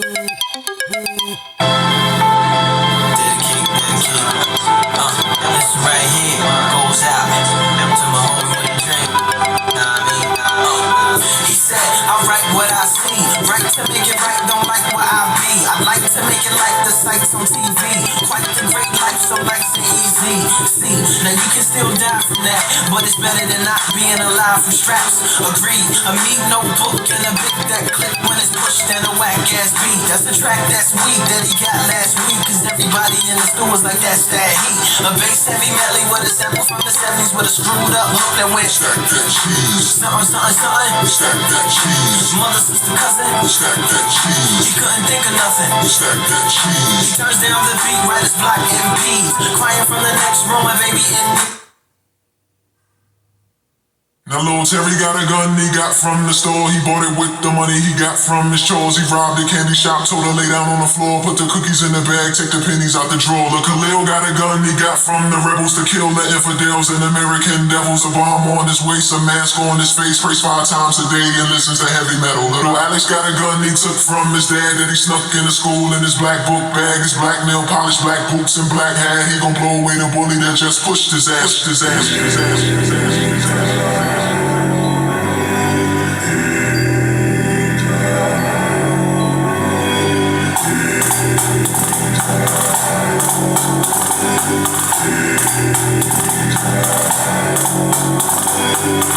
I killed another man today. Shot him in his back as he ran away. Then I blew up his nut with a hand grenade. Cut his wife down and she put her hands to break. Just 5 more dogs, then we can get a soccer ball. That's what my commander said. Hot on, running like 10, 11. Been fighting since I was like 6 or 7. Now I don't know much about where I'm from, but I know I strike fear everywhere I come. Government want me dead, so I wear my gun. I really want the rocket launcher, but I'm still too young. This candy give me courage not to fear no one, to feel no pain and hear no tongue. So I hear no screams and I shed no tear. If I'm in your dreams and you're in this need to sleep.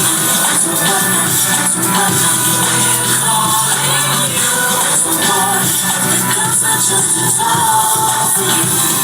If I just something small to you. It's a weapon, it's a weapon, it's a weapon.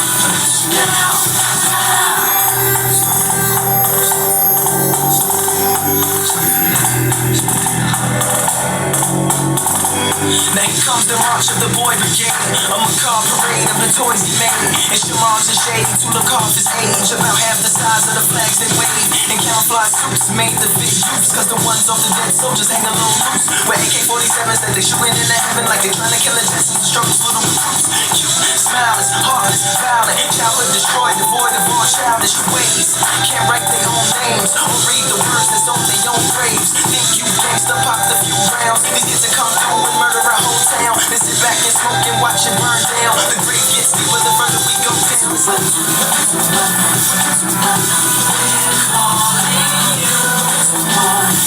because I just adore you.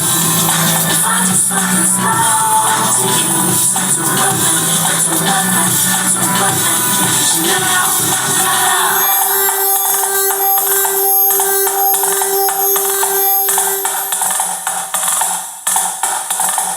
Imagine if I had to console the families of those slain and slayed on game consoles. I aim my hole, right trigger to squeeze. Press up and wild, one less nigga breathe. Beat for the arms, press pause for your moms, make the room silent. She don't approve of violent games. She leave, resume the activity. Starting blue hearts apart, sharp history.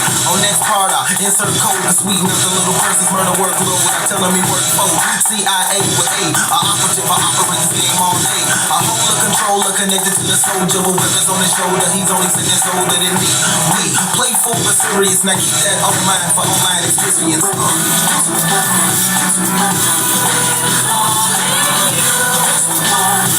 Because I just adore you. If I just something small to you. It's a weapon, it's a weapon, it's a weapon. Now it's a weapon, it's a weapon, it's a weapon. We're calling you to war. Because I just adore you. If I just something small to you. It's a weapon, it's a weapon, it's a weapon. Now,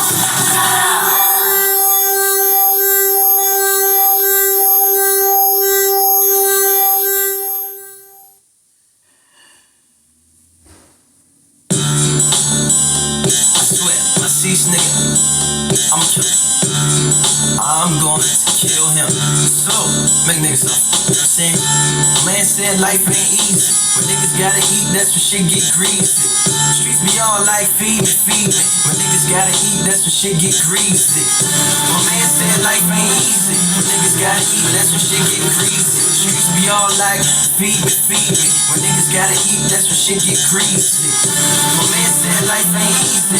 Niggas gotta eat, that's when shit get greasy. Hey, he had a whole lot of cheese. Plus he was the Mac, had a whole lot of C's. Made a lot of niggas fat, gave a whole lot of G's. Grams, man, he had a whole lot of these. And he would let you hold like a whole lot of keys. Even if you lose some, he would give you new ones. Twice the bread, it's like he had 2 buns. And he had a whole lot of seeds. Even his kids had meals, for real. Some rich small fries wrapped in paper since they was little. Catch up, nigga, man said life ain't easy. Niggas gotta eat, that's when shit get greasy. Streets be all like, feed me, feed me. When niggas gotta eat, that's when shit get greasy. My man said life ain't easy. Niggas gotta eat, that's when shit get greasy. He was a heartbreaker and a law shaker. If it was about caking, he was a partaker. International, he would take trips, bon voyage, that's the hard. He was fishing for the chips, so greedy, never gave to the needed. That's what some say. The way he shunned all the bums hanging in the subways. He called them fruits and laugh at him. Delivery man on the pickup drive through and throw a bag at him. And it was hard to understand him sometimes, making the killing the way he had him standing in line like. My man said life ain't easy. Niggas gotta eat, that's when shit get greasy. Streets be all like, feed me, feed me. When niggas gotta eat, that's when shit get greasy. My man said life ain't easy. Niggas gotta eat, that's when shit get greasy. Lovers call him king, haters call him clown. He would say, bite me, that's the way it's going down. He was having thoughts that maybe he should retire. Went to church on a Sunday and saw a deep fry. Said he had beef and people want him dead. He loved the hungry ones, was only scared of the feds. He lived a fast life, couldn't get his path right. Fry just told him about the hooters that he had last night. Turned himself into the paddy wagon, said no, bacon wouldn't take him, had the pigs on the payroll. My man said life ain't easy. Niggas gotta eat, that's when shit get greasy. Streets be all like, feed me, feed me. When niggas gotta eat, that's when shit get greasy. My man said life ain't easy. Niggas gotta eat, that's when shit get greasy. Hey, to be continued on another menu. You did, you did, you did, you did, you did. Will he give up his life of crime, or will he stay?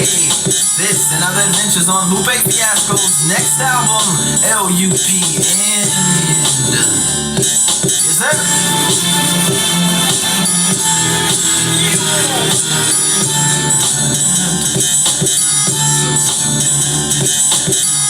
My man said life ain't easy. Niggas gotta eat, that's when shit get greasy.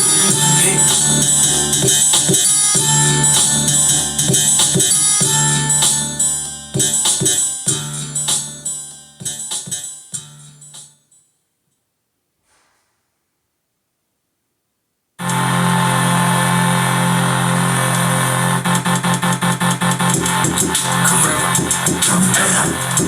Coolest nigga, what?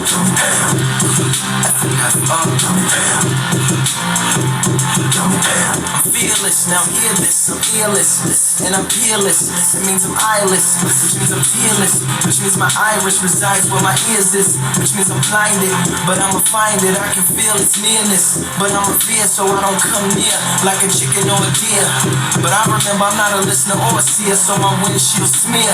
Here you steer, I really shouldn't be behind this, clearly cause my blindness. The windshield is minstrel, the whole grill is roadkill, so trill and so sincere. Yeah, I'm both in fear. Took both pills when the bloke in the trench coat and the lokes in the chair had approached him here. Made it clear as a ghost, so a biter of the throats in the mirror. The writer of the quotes for the ghost, who supplier of the notes to the living.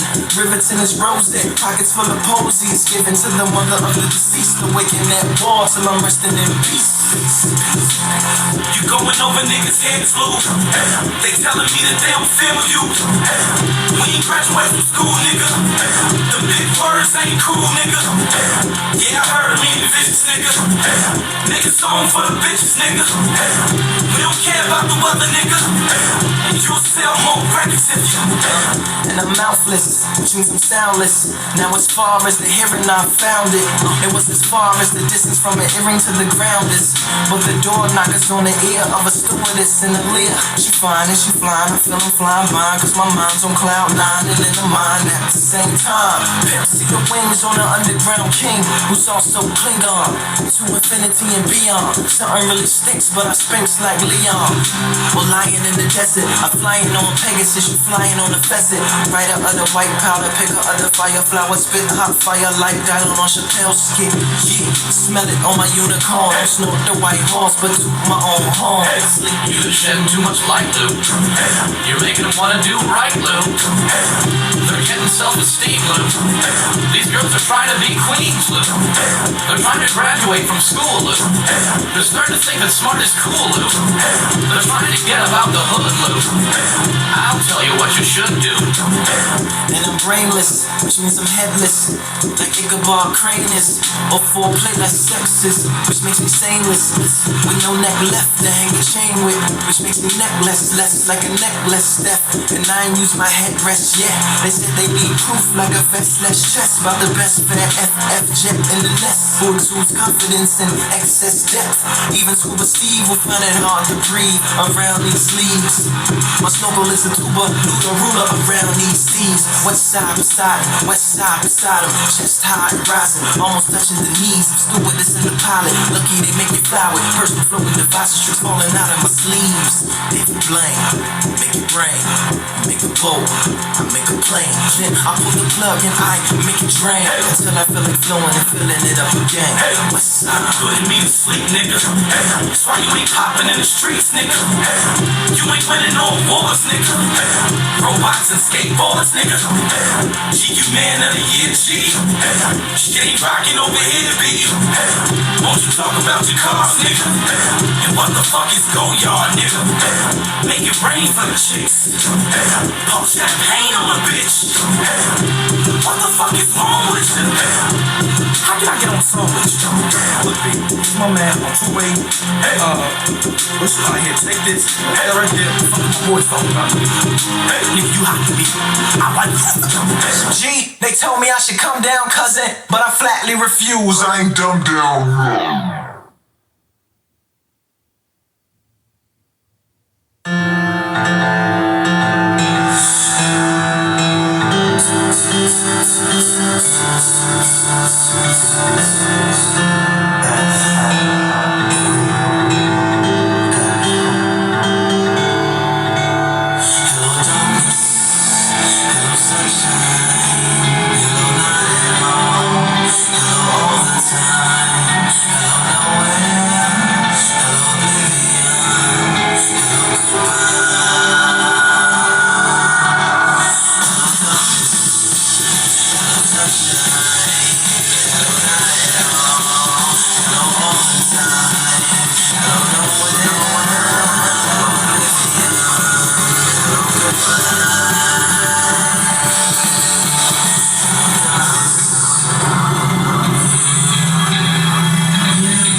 Just don't read the end. He just sits and waits for them to kick in the door. He once was a hero, they don't love him no more. Cause he's fast. Every time his foot hits the floor, he's stiff for not fighting another man's war. And if they can get their hands on the mask that he wore on his face, they can put somebody else in his place to restore the state, the illusion that it's safe. The faith that being a slave is so brave. His past fills the room, the rocks destroy everything around him. He stands to find himself surrounded by thousands of soldiers that he once trained to never miss their target. Heartless, hello darkness, hello sunshine.